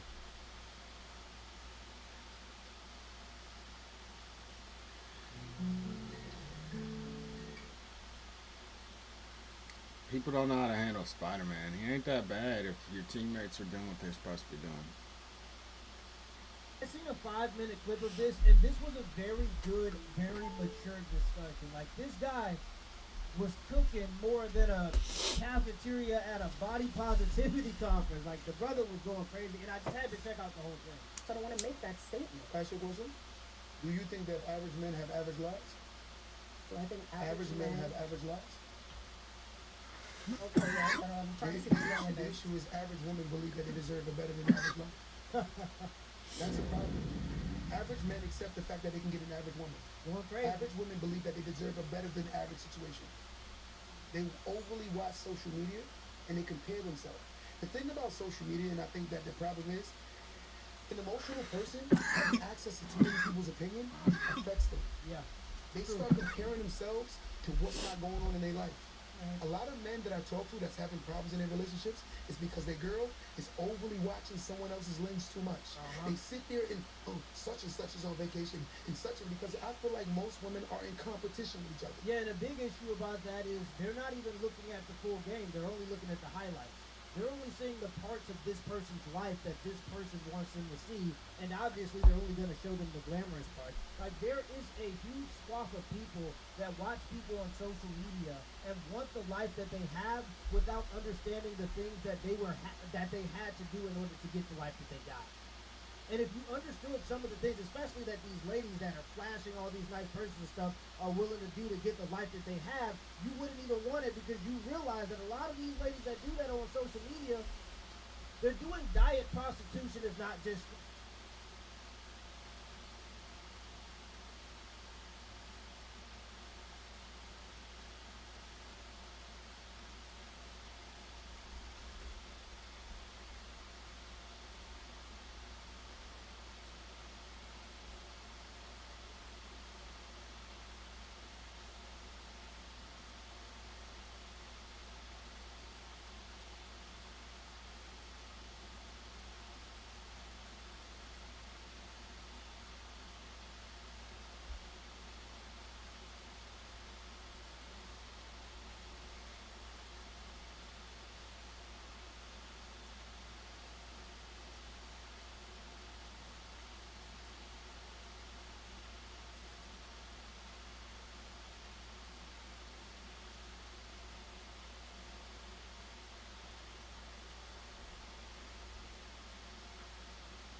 How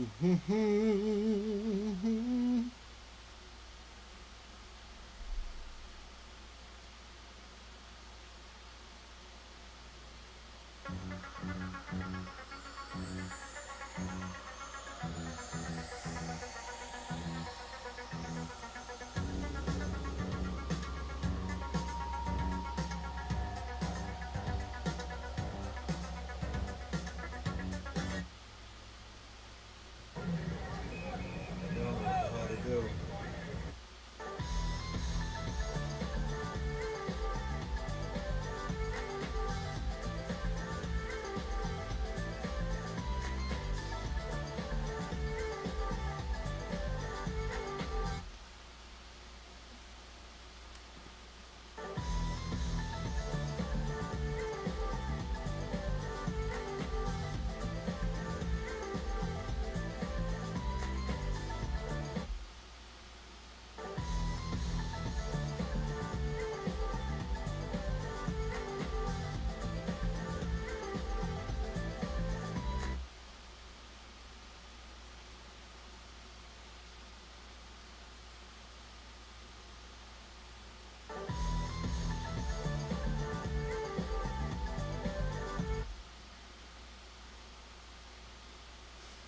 Just straight up full-on prostitution. And if you're not willing to do those things to get what they got, then that's not the life for you.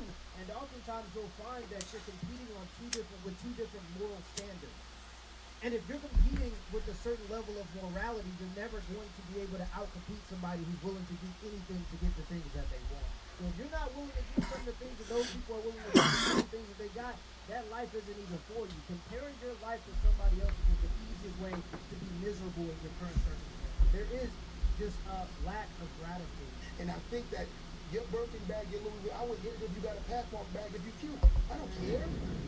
But again, your $50,000, $15,000, $2,000, $20,000 bag is for other women. It's not for me.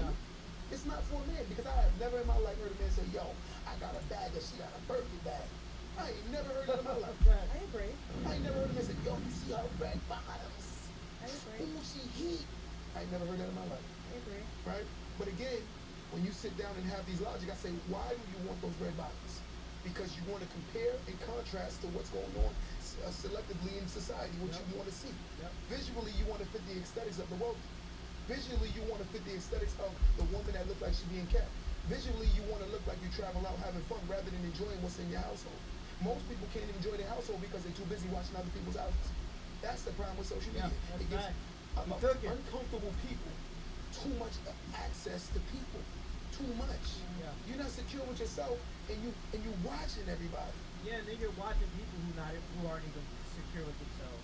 You're watching people who are buying these things to try to prove their value to other people. Like, look at a lot of these ladies that they're looking at. A lot of these ladies have plastic surgery because they don't even like themselves. And you're comparing your life to somebody who doesn't like themselves and trying to set that as the standard for what you want your life to be. It doesn't really make sense if you take yourself out of the situation and look at it from like a bird's eye view. It really doesn't make sense. And beauty standards are being set by women who don't even find themselves to be beautiful, so much so that they're spending tens of thousands of dollars to do surgeries to alter how they look. And then you're comparing yourself, a person who doesn't even want to do all that, to what they're doing, and assuming that you're going to get similar results. It doesn't make sense. The problem with But I that said it to T before we came on, and I said I feel like a lot of men, right? I said to you, present themselves to be like they have it like that, and that's why a lot of women feel like they deserve more than they deserve. Right? I feel like you have a lot of men out here that is like, I'm gonna do this, I'm gonna do that, I pay for this, I pay for that, and then they set that standard. I'm not saying it's right, guys. They set that standard for other men. So you have these women feeling like, well, if he did this, if Tyler did this, I'm not dating Q if he's not even doing that. Yeah, but those guys who are faking like that are just trying to level the playing field with women who are also faking. Like, we just have to be honest here. There is a level of makeup, there is a level of filters, there is a level of taking pictures from the perfect angle that does become a lie, not only to yourself but to the world. And so because there's Got caught on I could have just went left. My bad. That was my fault. Like longevity, relationships, and marriage, there is no incentive to not lie. So the men are lying about the things that they have, and the women are lying about the way that they look. But the whole market is full of people that are lying to each other, and that's why I tell people, if you have somebody that values you, and you love that person, hold on to them. Son of a bitch. Because it's you and that person against the world, and ain't nothing else out here, bro. It's a bunch of lies on both sides. They have a bum baby feel father. like every man should do that. Then you have a bum baby father. Mm-hmm. Then you have a bum baby father. You have a whole bum baby father, and now you create these diabolical standards. When you was giving your most intimate prize to a loser. And that don't make sense. It don't add up. Who was the last decision maker? I can't do shit. I gotta chill. Okay, so you chose to have a baby with Tyrone the Bum, right? And now, when you go back in the dating world, you expect the highest valued man that on the dating world to see you as super valuable when you saw yourself being intimate with a whole loser, going all the way to the extreme to have a kid with him, and then you expect him to see you as valuable. Yeah, well, that's because women, they are attracted to two different things. The problem is that a lot of guys don't understand this fact, but women are attracted to what they're attracted to sexually, and then they're also attracted to what they're attracted to in terms of who can provide stability. Before she had the kid, she prioritized how attractive the guy was. Was he tall? Did he have an athletic build? Because those are the things that are sexually stimulated. But after she had the kid, her priorities switched, and now she values a man that can provide her some stability, so now she looks for those types of things. So when you see like these ladies that try to set like a higher standard for the next guy after they got pregnant by a bum, is because their biology is now telling them to prioritize something different. Instead of looking for the guy that's just tall and has an athletic build, now they want the guy that's stable, the safe guy, the nice guy, the nerd. So guys have to understand, women have like what they're What are you talking about? Yappers. An 18-year-old fatally shot by a cop, but through a car window. A car window. Put it up for a mass. We're talking about a child shot through a car window. 18-year-old John Mendoza Jr.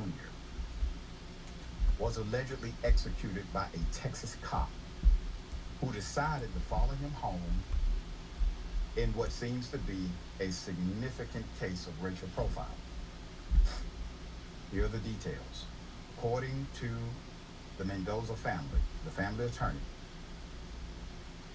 John, the teenager, had just returned from his freshman year at Texas State and was exercising in a park near his home with 3 black friends late Monday night.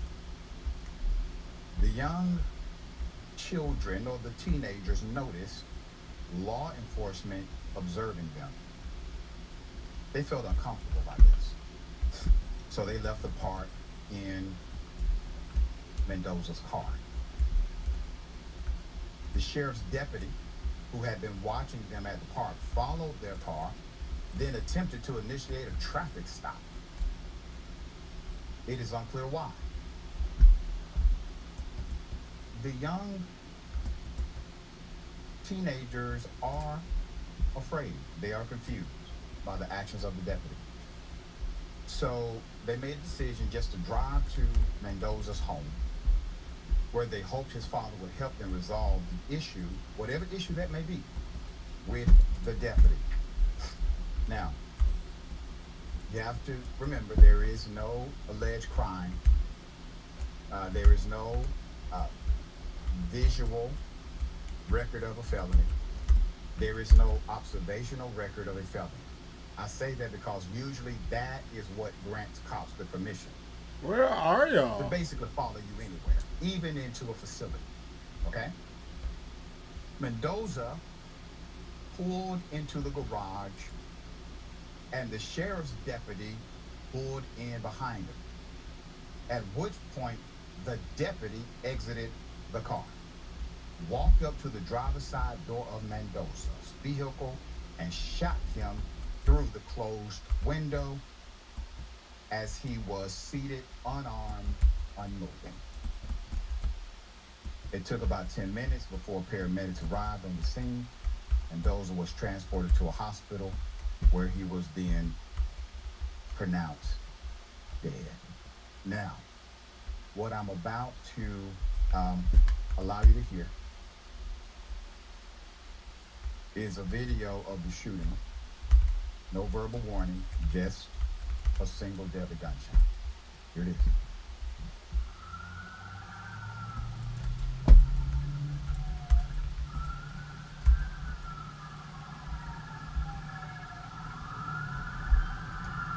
Fuck are y'all?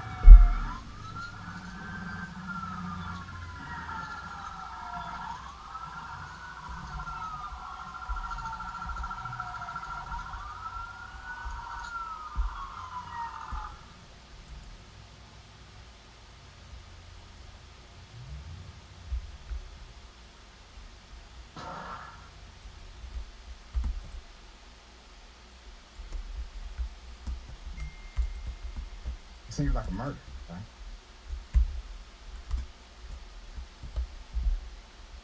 "18 years of age,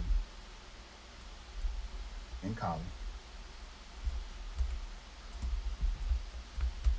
being a young person, hanging out with his friends, doing something that's productive.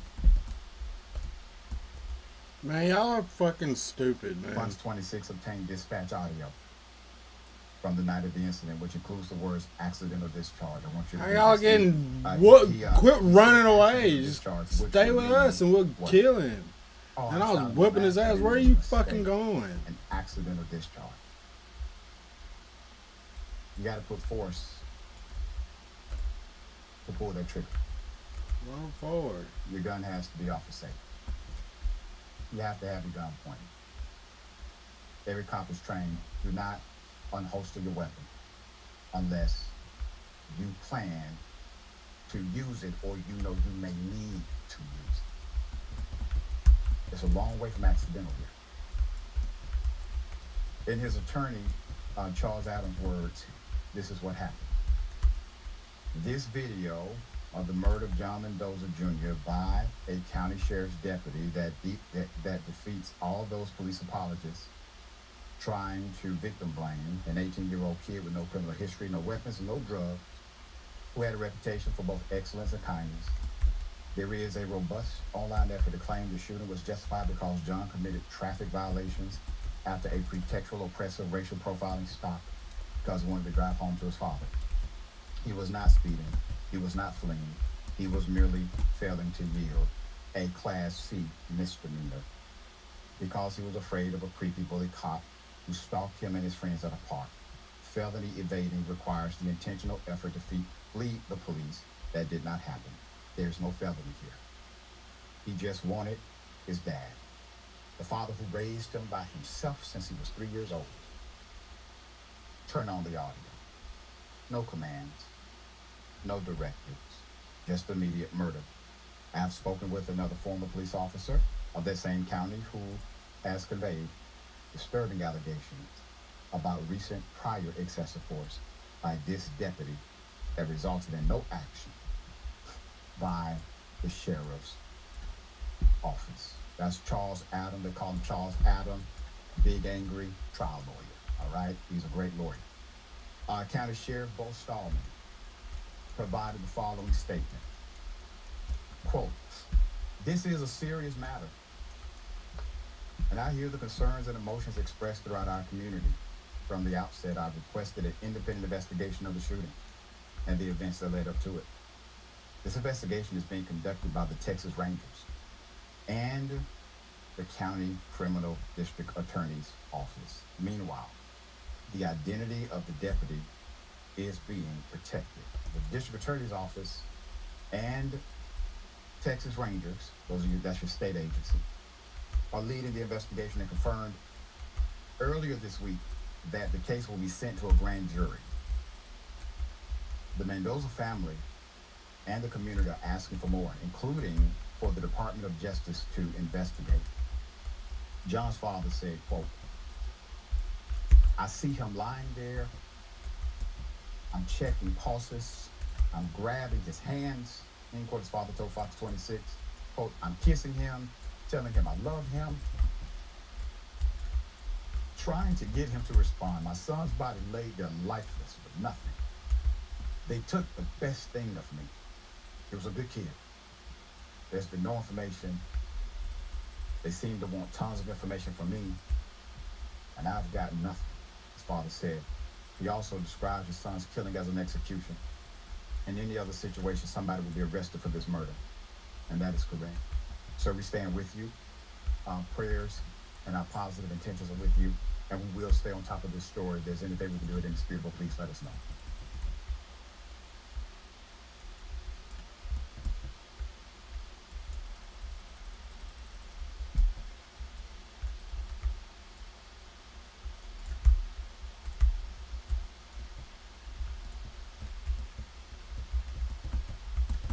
Why was I in there? What the fuck? What the hell's going on with the internet?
All right, y'all. Olive Garden fired server who's owed $700 in tips from one customer. Man, they did this girl dirty according to social media. But listen, before we get into this video, I need you to like it before you like it, hit the sub before you hit the bud, join the team before you hit the green, and don't forget to. Cause it's the beginning of the week, man. I need them, bro. I'm mad. I'm angry. An Olive Garden stole a waitress's $700 tip, fired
emotional about not getting her tip, they fired her for her behavior. Someone said they spoke with the manager who appeared to be aware of the situation. Allegedly, they're saying that the credit card on file was fraudulent and or had insufficient funds. We'll get to that. They're saying that the tip is over $500, and in the handbook it says it needs to be verified, but no one has said that they have seen this in the handbook so far. They said the separation was due to a different circumstance, but when I requested to speak with HR, he aggressively hung up on me. Because this was where she... They hung up on you because they cannot give you any reason to believe that they're lying. They have to protect the best interests of the company. Was allegedly crying because she was upset that she wasn't getting her tip. Now, Olive Garden commented themselves on Abby Blabby's post. To protect our guests and team members from fraud, we have a policy in place to verify tips over $500 or far above the check amount. Wasn't that originally there was insufficient funds? But her daughter asked them, why wouldn't you just run the initial amount all at the same time? Why did you have to do 2 separate transactions? And she said that they didn't really have a response for that. They were wondering about the fact that Olive Garden basically chose the tip amount for the customer at 20%. And she asked, like, are you allowed to just pick and choose what my tip amount is? And they told her that the customer would need to take that up with his bank, and there wasn't really much else information they provided. After all of this, she still has friends that work at Olive Garden, and she got a phone call about how the Olive Garden had a team meeting to discuss how this was all a scam. They said that the customer was running a scam and that the entire situation was fraudulent. She says that one of their friends from the internet called the store and spoke to the manager about this entire situation, where he said the same thing to her, that this entire situation was fraudulent and that the customer's card had insufficient funds. He then claimed that her daughter was fired over something outside of the tip incident. So this is all just absolutely insane. The name is Bunny Williams. Again, if you'd like to go watch the entire video, let me know. I don't know how to play this fool. Hey, bro, one thing about these jobs, bro, if they can't get you on something, maybe they just don't like you. Trust me, if they can fire you over something that they normally wouldn't fire someone that they actually want to keep, but they did it, they will. Prime example, bro. You can be doing all kind of stuff at the job, right, but they don't like your attitude. Things that other people have gotten away with in the past, let you do it. They're gonna fire you, bro. And I feel like that's what they did. You know what I'm saying? Sometimes these companies really don't like you at all. Hey y'all, so I have been getting so many requests for the update on if she received the actual $700. Damn. Yeah, I'm a trash from the metal. guy that initially wrote the tip down. And the answer is no. The short answer is no. There has been additional communication. Whoops. But my daughter feels like that at this point she's just embarrassed. It's just a lot that's happening. She feels like obviously she's been wrong, and we're taking steps to try to figure that part out. So for everybody that's given us information on what we need to do next, that's how this all started. Me asking what the protocol was. So thank you for that. And we're going through those channels to do that. But when Mama Todd reached out and asked for the Cash App, people have been able to generously donate for that. And then they've also donated on another platform, and she straight up told me, I'm not asking them for any money. That would just be greedy. And I mean, I agree. The guy said that they could work it out, but she said no. And the scamming part, she reached out to him, sent him a message, and was on pins and needles waiting for him to respond to the question or to the statement that she made to him. And he did, but he didn't do it right away because he has a job. He's not up there scamming people. So with all the negativity and all the things that have been going on and said about my daughter and people from her job and all the things that have happened, she's pretty much over it. She's actually actively interviewing, which she should be. But I will read at the end of this message exactly what that last conversation was between the two of them. So it's a grown man's answer, and you'll see. But also, one of the things that I wanted to point out too was someone mentioned that she called him when all of this was happening, and she called me. She sure did. At that same time, we were on the phone for about 8 minutes, and I'm not a crybaby mama. I'm not trying to hear it. Whatever the policy was, then that's what it is, and we'll talk about it later. We'll figure out later. Go back to work, is what I told her. And she did. I respect that. I'm not ever going to apologize for being her safety net, because that's what we're here for. We're mamas. That's what we do. So for everybody that has anything negative to say, I mean, nobody's ever trying to hide anything. Whatever happened in the past, whatever beef she had with anybody, that's their beef. We're talking about what happened right now. Hey, and my thing is this, a lot of people are making a big deal out of her making a big deal. A lot of y'all ain't never gave nobody money before or did a kind gesture.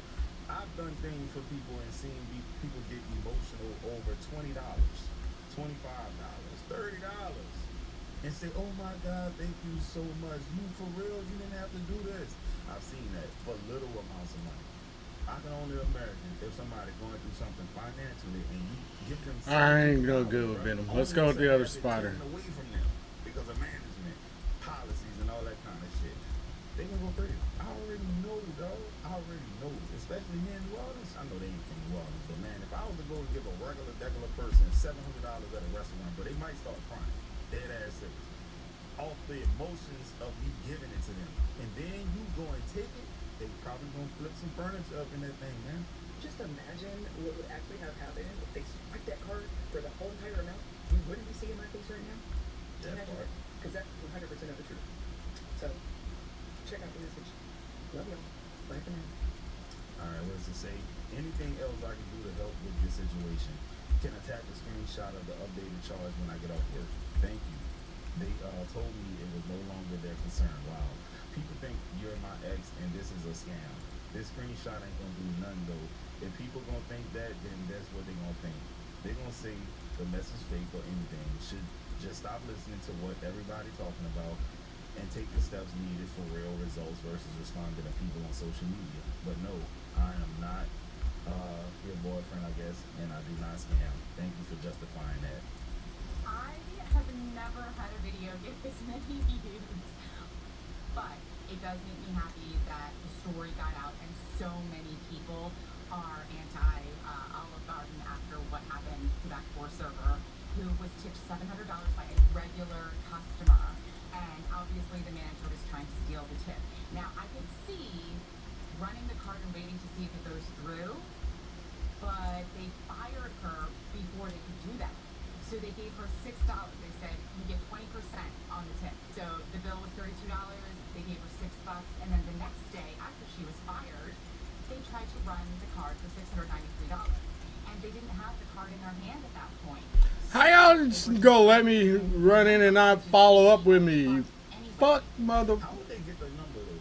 Because when you swipe the card, well, maybe the managers can see the whole number, but on the receipt for sure. Y'all just stood there and watched. You know, for protection purposes. Idiots. See, now y'all gotta back up. They call the guy up. I don't know. The video that I made about it, Olive Garden posted on, and they are definitely, like, company-wide, as of yesterday, defending the manager. But then I heard today that the manager got fired and they rehired the server and she got her money. So that's good. It had a good ending. So please, tip your servers in cash. I will make a second video explaining why you should always tip in cash and not put it on your card. There's multiple things that could happen. You could add wrong, and then your server gets screwed. That's like the biggest thing that happens, but there are other issues. So I'll make another video to explain. And Olive Garden stole a waitress's $700. Yeah, man. So look, that's what it is. Y'all get the gist of the video, bro.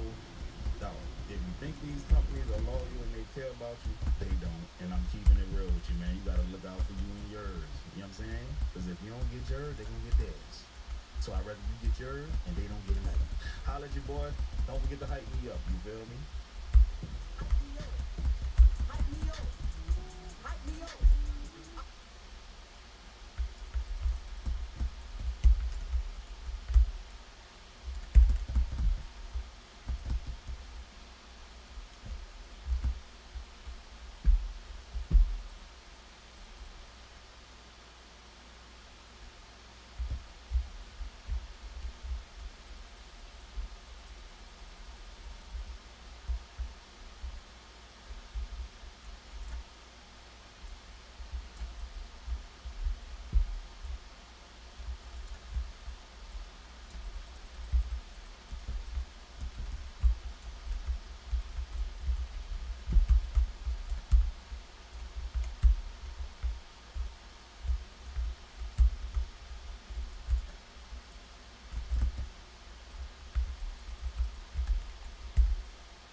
Fuck both of y'all, man.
You motherfucker, damn fool.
Where the fuck are y'all, man? What the fuck? Get in here. Why are you back here, man?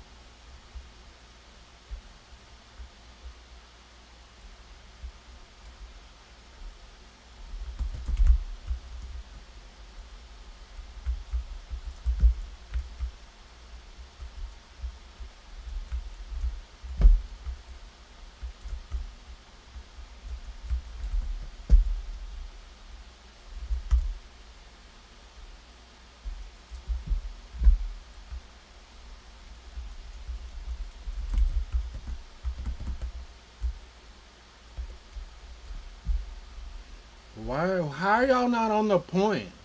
Where's this motherfucker?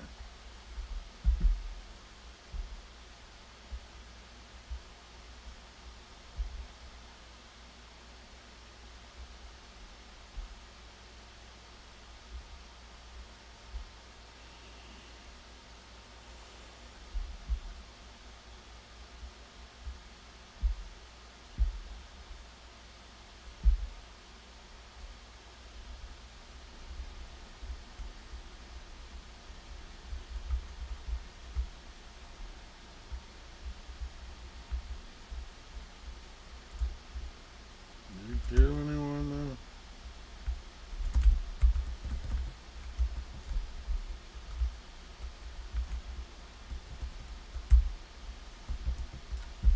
The fuck? Did I just drop frames?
Let's go.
Whip 'em up, Strange. Whip 'em up.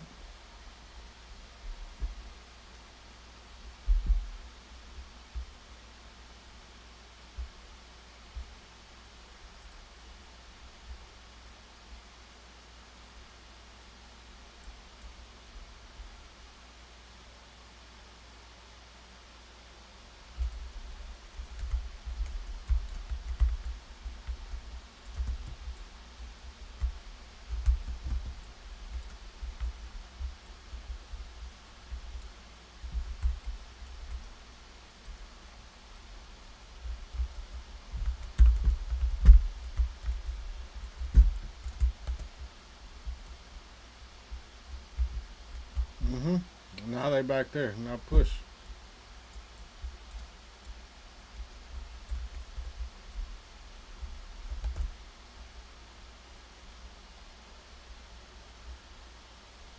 Oh, we need hands. We need hands.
Fuck!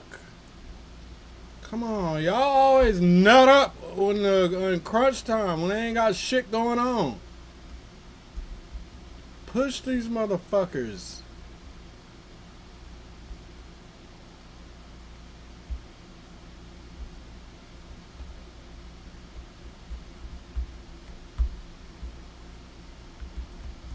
Where are y'all? Why y'all in there?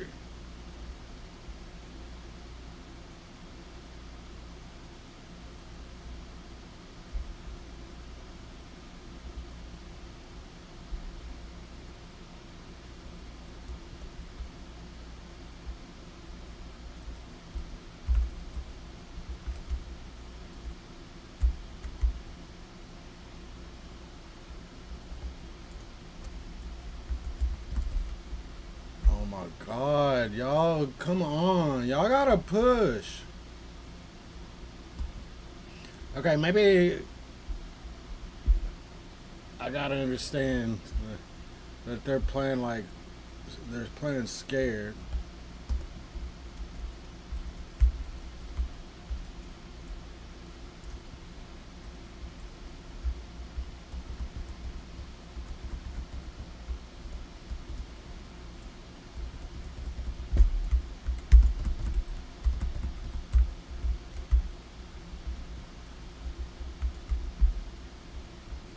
Alright, y'all push up now. Come the fuck on.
All you gotta do is push forward while I'm harassing.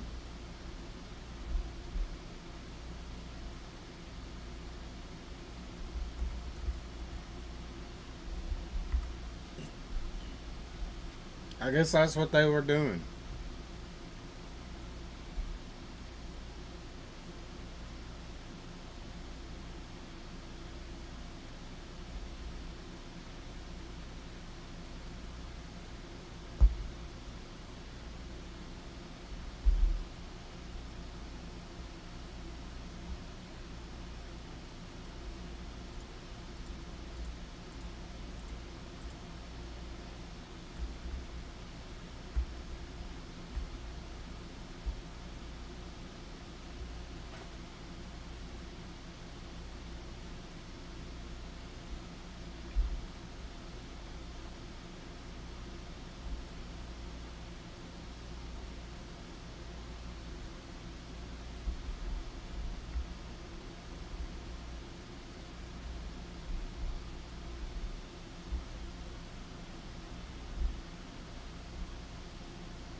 So frustrating sometimes, even when you win.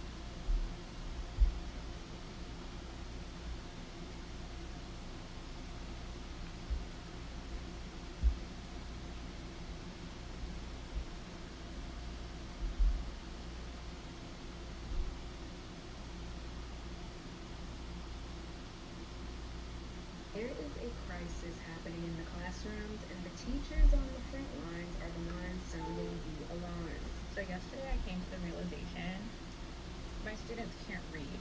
I think 7th grade, they are still performing on the 4th grade level. What I'll tell you is that these babies cannot read, they cannot write, and they cannot comprehend. I'm not being funny. You know the things you're supposed to do, like learn the fundamental skills you used to go through everyday life? Yeah, that's not clicking anymore. Vast majority of students that I teach in my class do not know how to read, write, comprehend, critical think. They just cannot. You guys are probably thinking the same thing that I'm thinking right now. Hearing this teacher say that her students don't know how to read or write, that sounds like a her issue. That sounds like she's not doing a good job of teaching these kids how to read and write. That's what they go to school for. You're supposed to be teaching them this. I get it. A lot of parents teach their kids some of the fundamentals of ABCs of their alphabet at a very young age. It's expected of the teacher to teach the kids really how to read and write in preschool and grade school so that they're better equipped when they move on to middle school and high school and college. And okay, it's easy to chalk it up to the pandemic, maybe them getting phones, maybe the kids who never learned the basics were the first ones to move the vibe. Everyone's always saying, oh, the kids are lost. The kids don't know how to read, they don't know how to write, they're so disrespectful, they have no social skills, they're just iPad kids times 1,000, like it's so bad, it's so awful. Yeah, because the hot Cheeto girls became parents first. Regardless of the cause, the clock is still ticking. From kids to teens, almost young adults, they keep hitting new milestones. They keep absorbing content and trends meant for people twice their age, but their development isn't keeping up. We were a solid. I'm so glad she's showing this. This has come up across my timeline on Instagram so many times. From kids to adults not knowing how to read this. Mind you, I am not the strongest reader. I struggled myself in grade school, in middle school, in high school to read. I sucked so bad at reading, especially when it came to reading out loud. Reading is not my strong suit. I did it well enough to be able to graduate on my own without the teachers just letting me get by. Look, I'm gonna read this to y'all, and maybe I'm gonna read it incorrectly. Who knows? But this is what I think it says. She wore a silhouette of clothes that were extraordinary, but somewhat boyish. Don't ask me what that word means, but that's just what it says, right? She wore a solid of clothes that were extraordinary. She wore a baby. She wore a silhouette of clothes that were. I don't know how to read. I don't even know how to read. I don't know why. I'm sure you've all seen the videos and the TikToks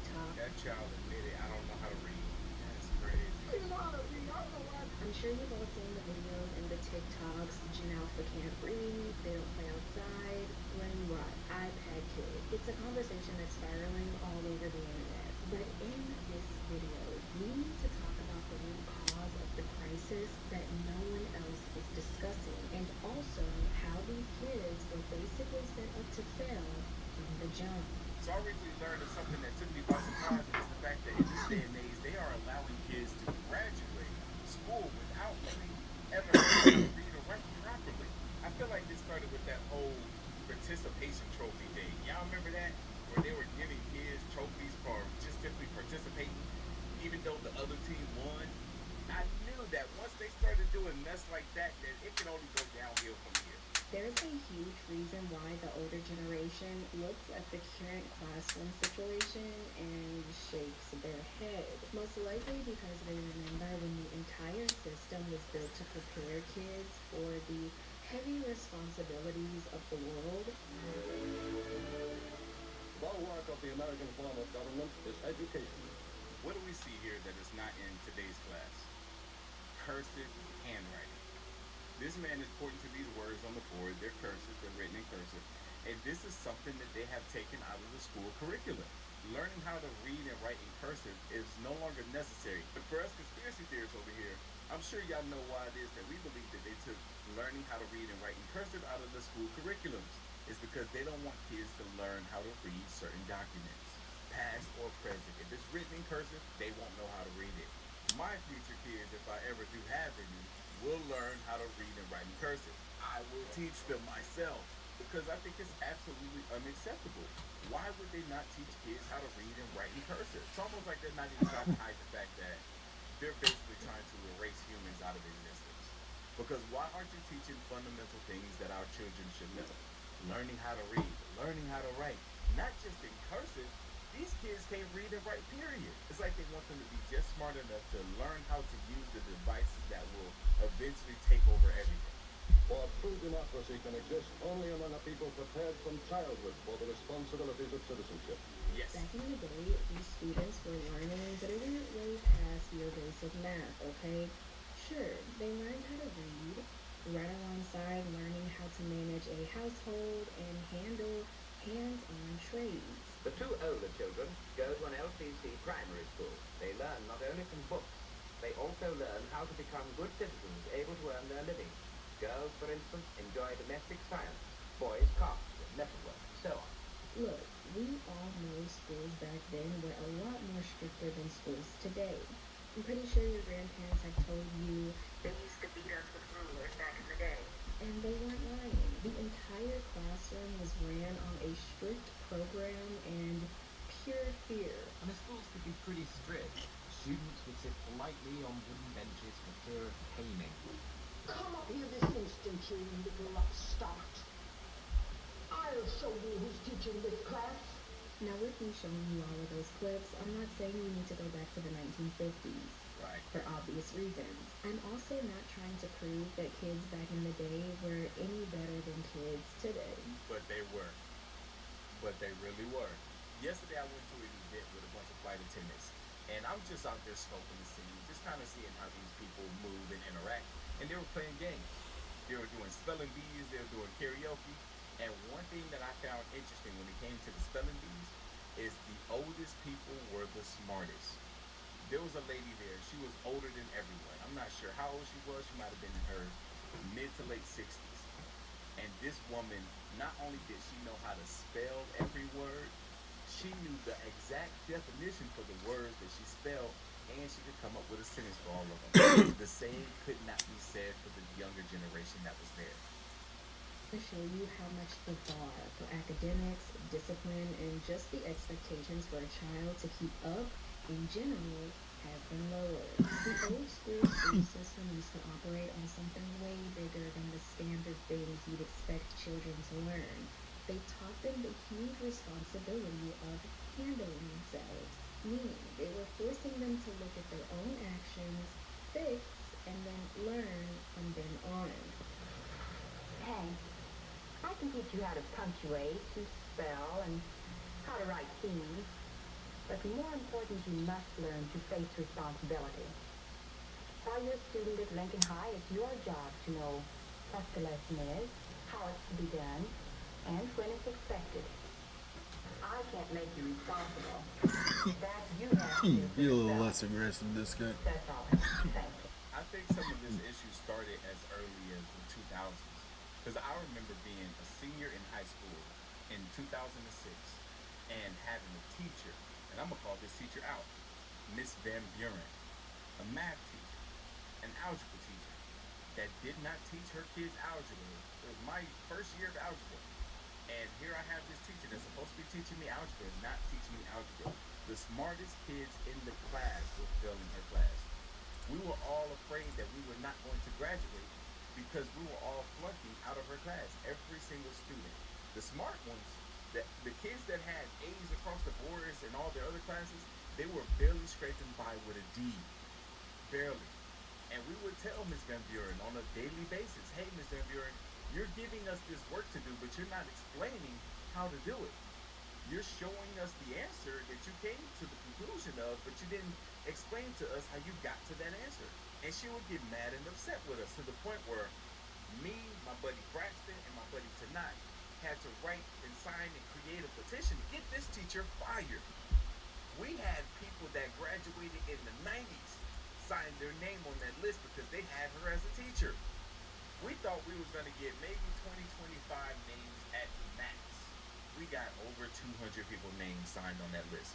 Like I said, even from students that graduated almost a decade before us. Like that teacher said, she can teach her kids how to read, write, and punctuate, but the real magic had to do with them building the habits, the discipline, and the focus that allowed them to even succeed academically in the first place. But when we go to the library, we are very quiet, because we know it's a room where we read to ourselves. And you know, we have found that knowing when to be quiet is a part of growing up. If we wanted to look at it how it looks, these kids were trained. There I go, man. Are you a legal Travis? No, Are you a funky Travis? no, What are you? I am black and blue. And what else are you? Are you a boy? No, What are you? man. Think about it like the school day being an exercise for their mental endurance and a way to make sure that they were ready for that high standard already expected out of them. Of course they were taught the basics, but they were also taught how to think critically, retain information, and just make sure their lives were organized. Bert helps me draw up a homework schedule that lists my subjects, the assignments, when they were made, and when they're due. I'm also learning to schedule my time a little better. So before starting any assignment, I read through and check my notes as carefully as possible. What does all of this sound like to you guys? Preparing these kids for the future. The stuff that they're having to do here is the same sort of stuff that you're supposed to be doing as an adult. Training and preparing kids to walk into the real world and face the real world with all the real world adult responsibilities. I'm finding out that the better I understand an assignment, the better I can do it. These kids were learning time management and how to structure their responsibilities without anyone having to hold their hand. With this foundation set and being in an environment that required that strict mental discipline, the students had no other option but to lock in. A noisy classroom may be annoying today, but back in the day, it was honestly viewed as a complete failure to the learning environment. It looks as if everyone is busy at work, but it's so noisy. Sometimes children drop things on the floor. They call across the room and talk out loud. You couldn't learn very much here, and you couldn't be proud to be part of such a noisy group, could you? I'm not gonna lie, that happened in almost every single grade that I was in. Let the teacher walk out the room for a minute. Them kids was about to turn up. Every grade, from kindergarten all the way to 12th grade. Unless we had some work to really keep us preoccupied, when the teacher walked out, we was gonna cut up. I remember having a teacher named Miss Scroggs. I think her name was Miss Scroggs in the 5th grade. And she would let us cut up in class like that. All Flanking day, every day. Dino. Like we never did any work in her class. Now, we He loved fell. her for that. You know, she was definitely going to let us pass to the next grade, which is middle school. Like, how are you not preparing us for middle school? But at the same time, we had a blast in her class. Hey, that was back when the Omega X brain came out, too. All we did was yo-yo. Completely still and be mentally engaged for hours. They went out of their way to stay on top of their workload and didn't miss a single note. And if they did, they went straight to the source to get it right. Miss Jackson, I'm sorry, but I didn't get the complete assignment for tomorrow. There was so much noise in your hall. I know, and I'm sorry. It's chapters 9 and 10. Read them and be ready to discuss them tomorrow.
What are we doing, DBS?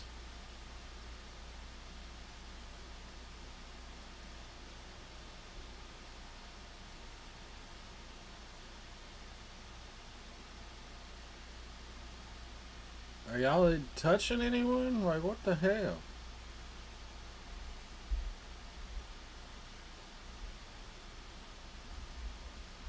This L. Hey, we may need. Yeah, okay, let's see what you did. All right.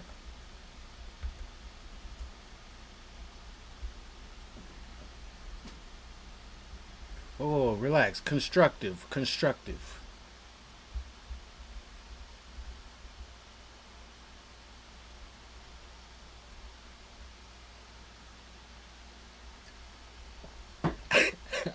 Oh, nah, you're good.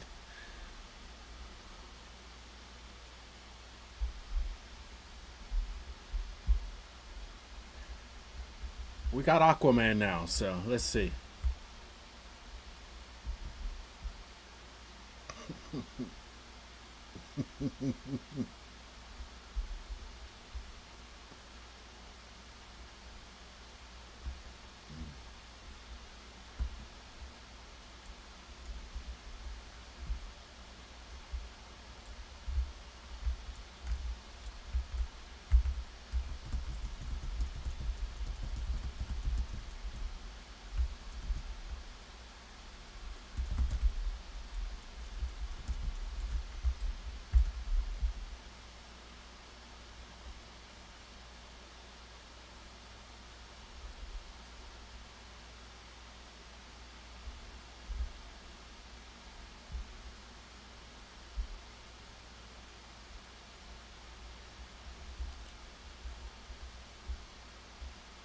I can play Frost. You want me to switch?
you meant Emma, my bad.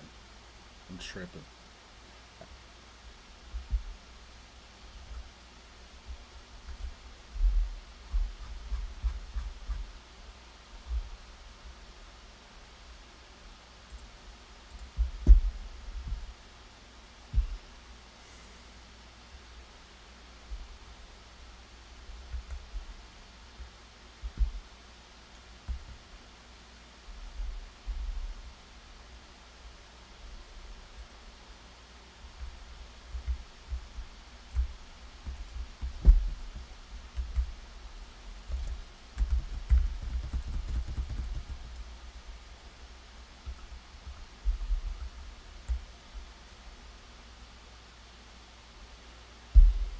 That match was dead from the jump. It is what it is.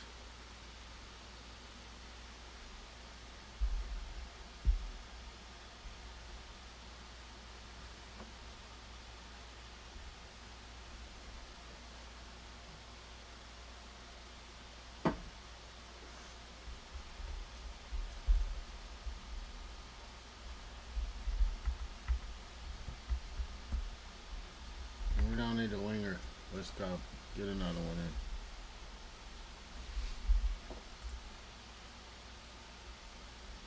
in. These fools are dead set on playing one hero. It's wild.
It's no rhyme or reason.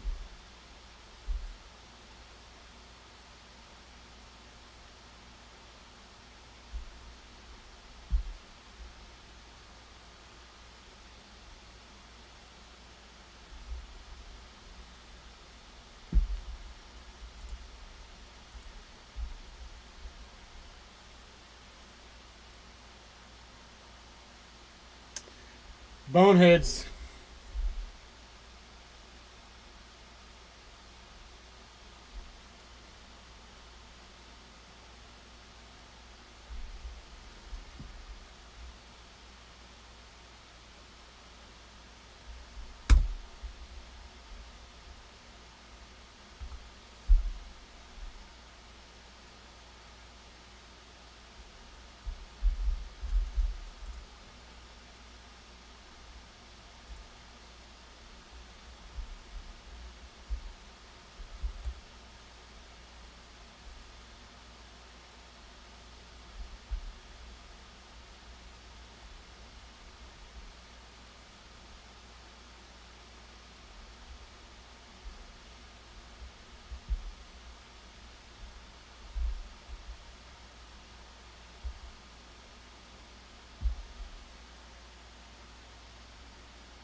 What are we doing, y'all?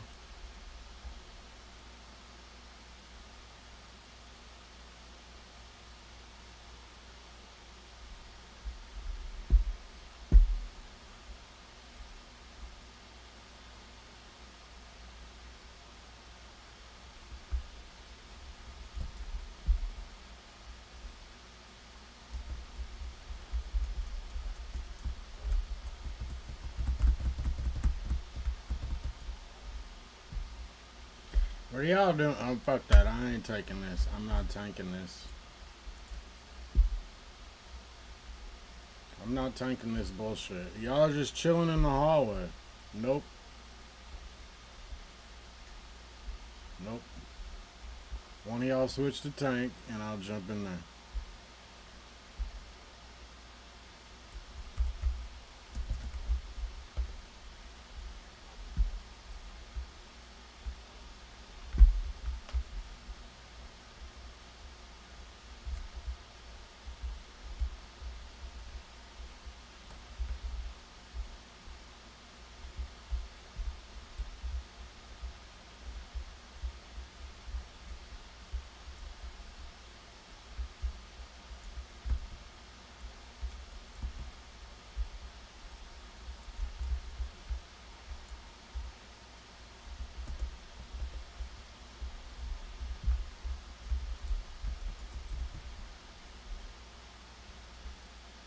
Okay, man.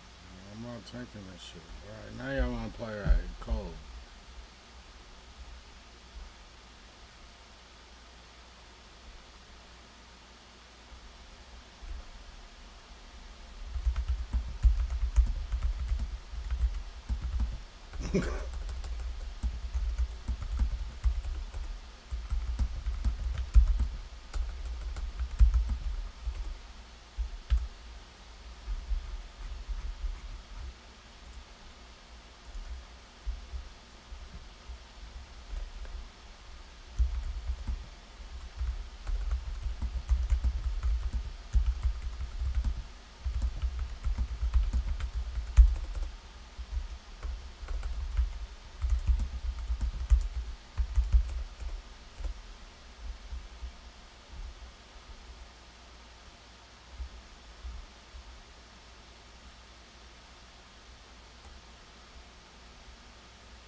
I got 0 kills. What a trash ass game for me.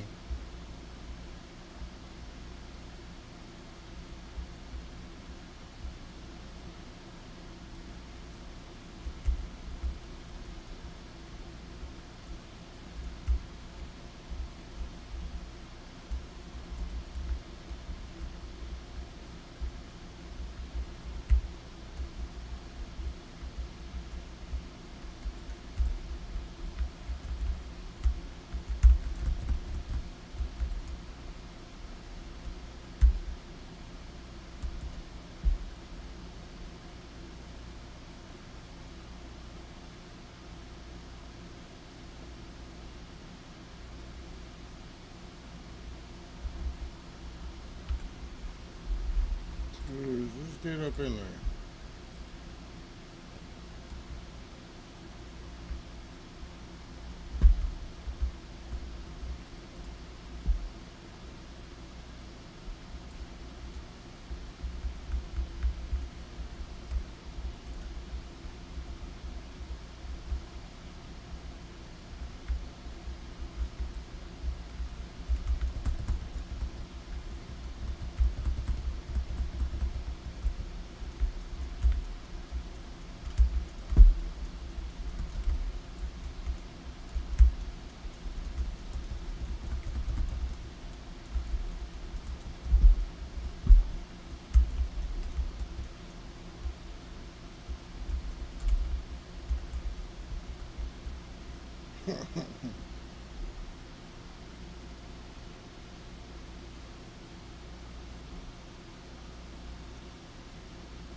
Where are y'all? Why y'all down there? Why y'all down there?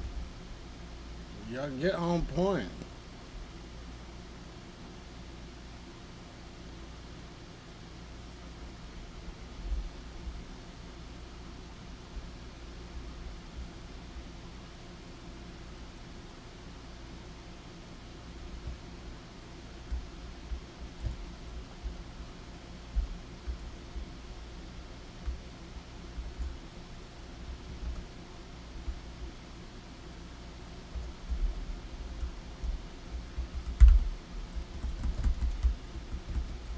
Get on there, man.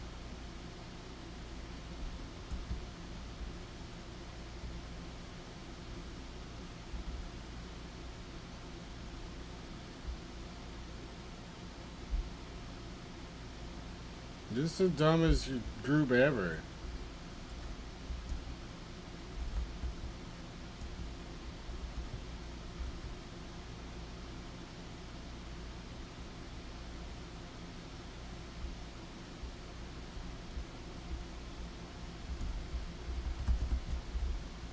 Gotta get on here, man.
Where are you going? Where are you going?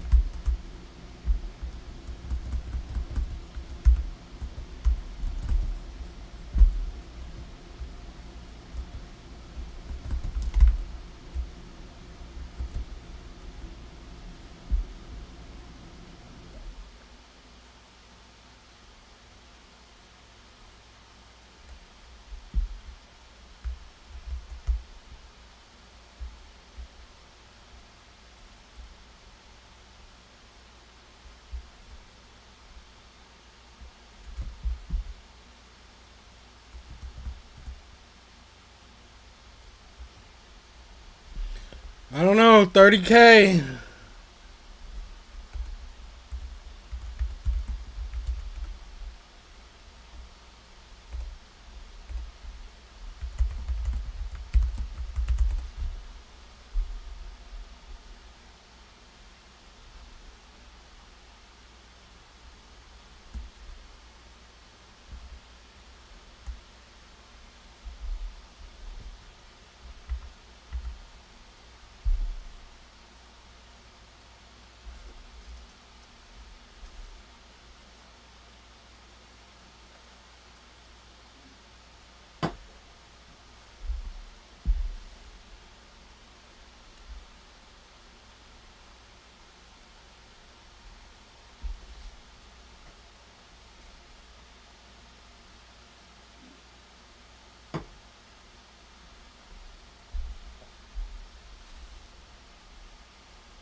Can't just be back there chilling with range. Oh, damn.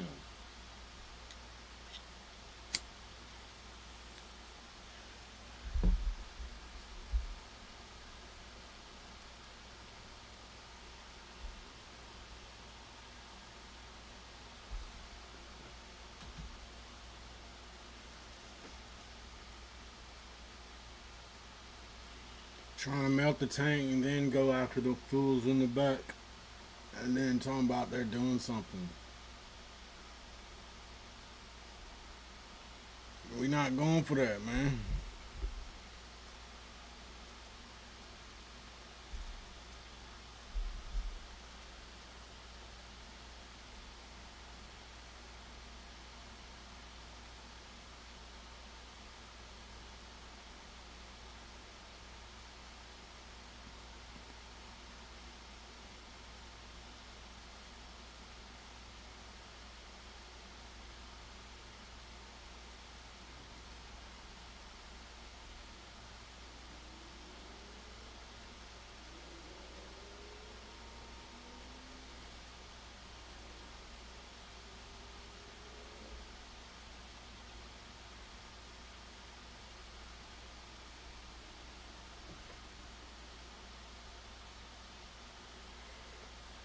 I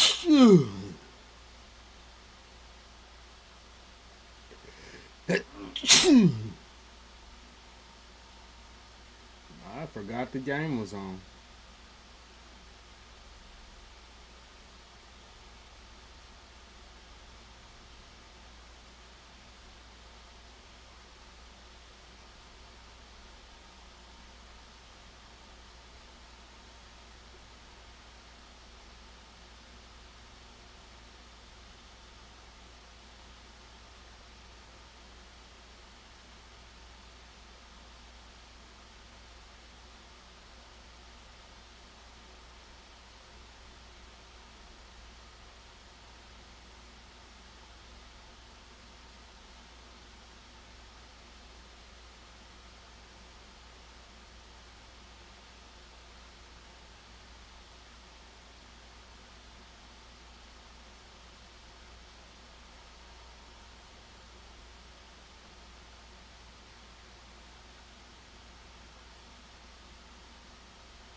Chapters 9 and 10.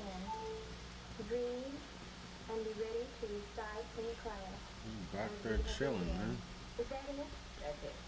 And I promise not to wait until the end of the period to make the assignment next time. Thank you.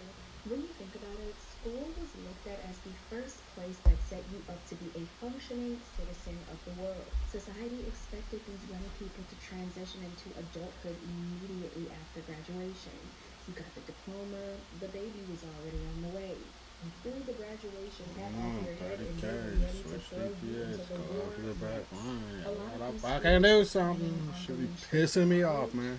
Potentially starting a family or going to war, but the first place She's got me up there holding the shield, dude. Want me to have 50 kills too. Then when I go in, I'm getting melted because I ain't catching none of the hills. Y'all just chilling back there.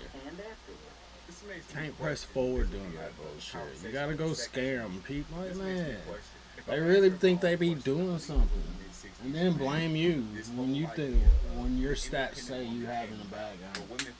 Even though I had 30K blocking, I mean, I'm just up there blocking. Y'all ain't doing shit. People were already pregnant before they even graduated high school. They were already setting up their lives with their future partner. It was like you're really about to step into adulthood straight out of high school. But then at some point, things shifted and it became, oh, enjoy your youth, have your fun, you can settle down later. You need the courses, algebra, civics, English, history, and all the rest. You need the activities and all the other things that go on around here. Shit is fucking insane. That help prepare you for life. Now, if you're looking at these perfectly polished students and you're thinking this is way too good to be true, you're valid. Kids will always be kids, okay? From 1942 to 2022, they're all the same. And no matter how much you try to mold them into a little adult, that urge to act up, lose focus, be distracted, test boundaries, on and on, that will always be in their blood.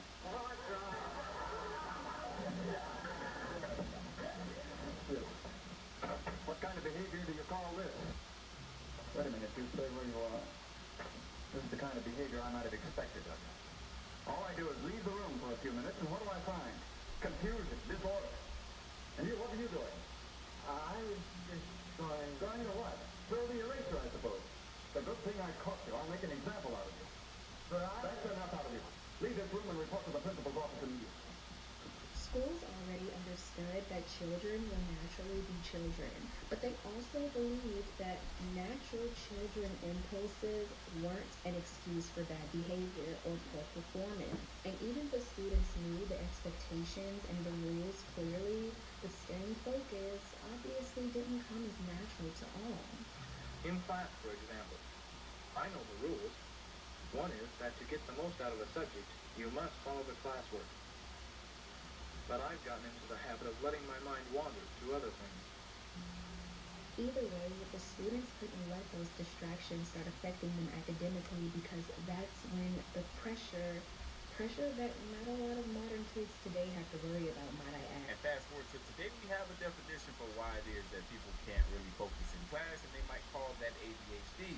Something that I have and something that a lot of you guys that are watching have. But outside of the attention deficit disorder itself, we also realize that not everybody learns the same. Some people can learn from reading and writing and watching. Other people have to learn from being more hands-on. I don't care about the bands. I just want my teammates to play good. Everybody in the same classroom and expect for them to all be able to learn and obtain the information the same. Some students are going to need more attention than others. It almost makes you think the way the school curriculums are set up just across the board throughout the decades, throughout the century, is one that was destined to fail a lot of students. If you couldn't stay on track, couldn't keep up, or care to, you could be left behind, literally. Most of you have no foundation at all. Now the trouble's with your attitude. You don't pay enough attention in class. You don't do enough work outside of it. You don't know what the word study means. You haven't the slightest idea. Don't you realize that mathematics is an important subject? I tell you right now that unless you get over your lazy habit and come up to the standards I've set for this class, many of you will have the pleasure of repeating this course next semester. Having to repeat a course or repeat a grade, that was the ultimate consequence, the ultimate punishment, and something that filled a lot of kids with embarrassment. But I want to note this, okay? There is nothing wrong with letting a child know, hey, you don't understand this, so let's slow down and get you caught up. But were the teachers and that strict standards back in the day letting these kids down that easily? No. So instead of keeping that high bar and pushing students to reach it, the system would eventually decide it was much easier to just lower the bar altogether. Because this is definitely something that I had to do. I had to repeat a grade in high school. Is that even a thing anymore? I remember when my mom took me out of middle school because I was failing in 6th grade. I failed in 6th grade, I was failing in 9th grade. The first grades of middle school and high school. My mom took me out and I can do whatever, cuh. because she homeschooled me. When she put me back in school, she put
What are y'all doing, man?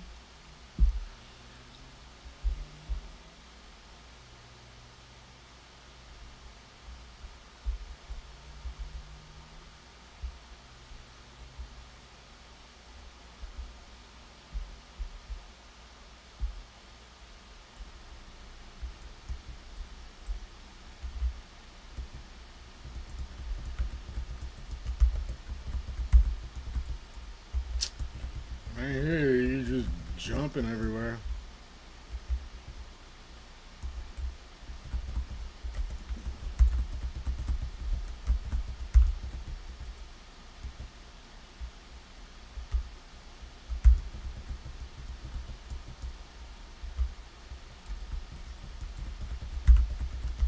Why are you over there?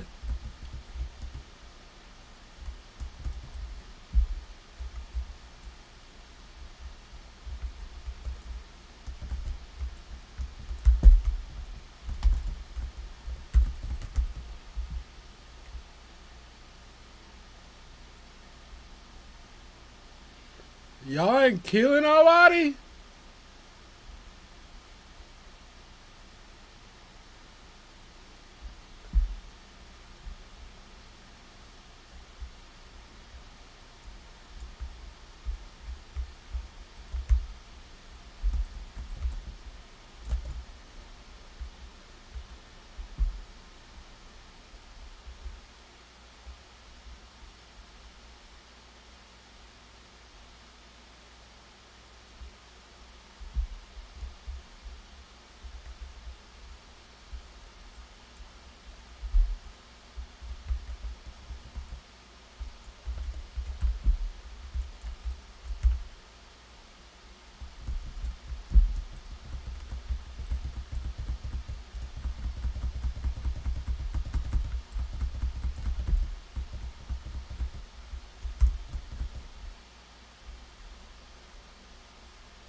He not even aiming.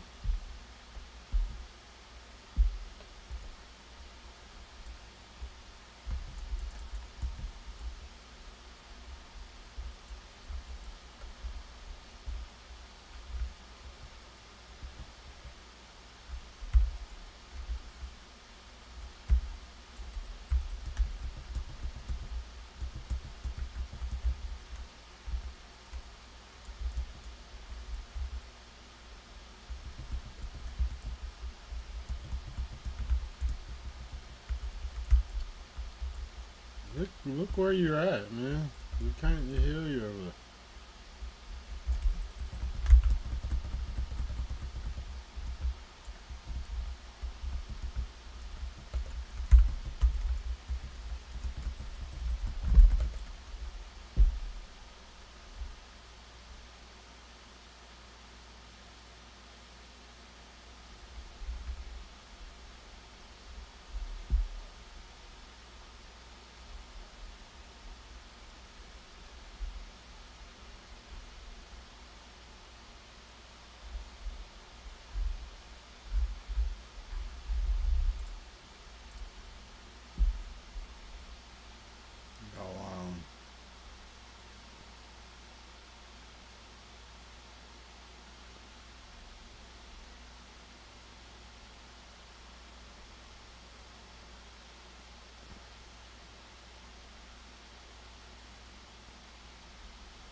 It is. They just be riding the shit. What are y'all doing, man? Pay attention. That was luck, too, how she killed me.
That was annoying.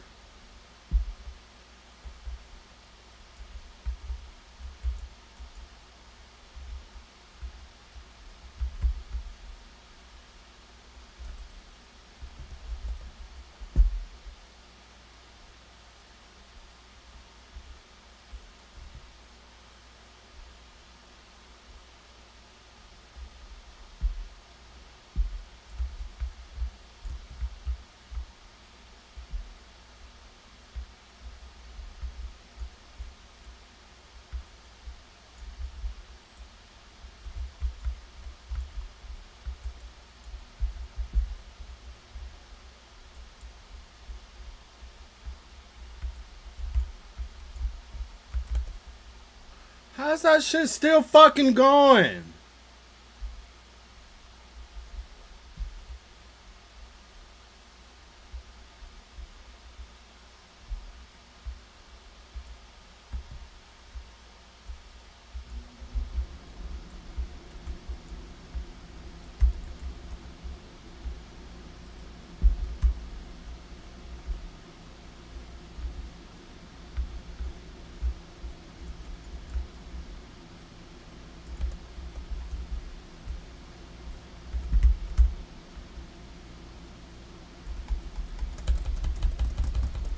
Man, that's fucking bullshit.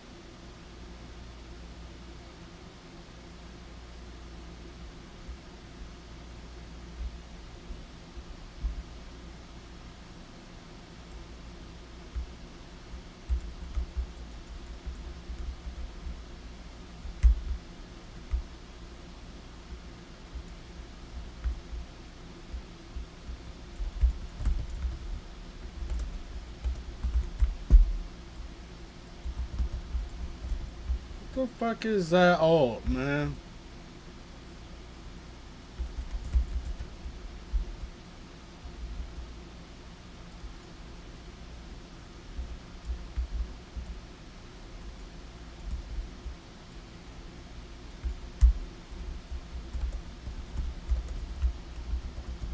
Man, heal!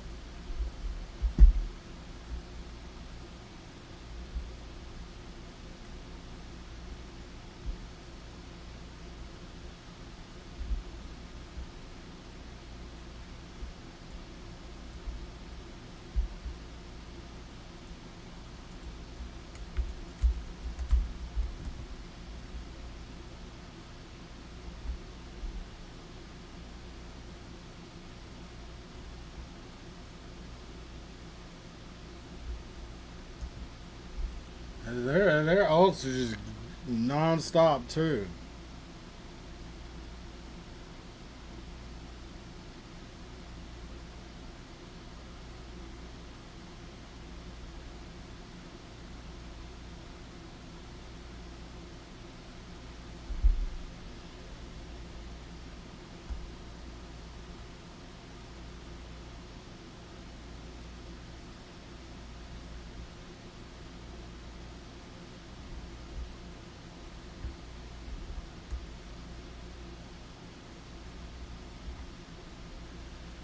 Fuck this shit, man.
knock down a goal 3. This is so fucked up.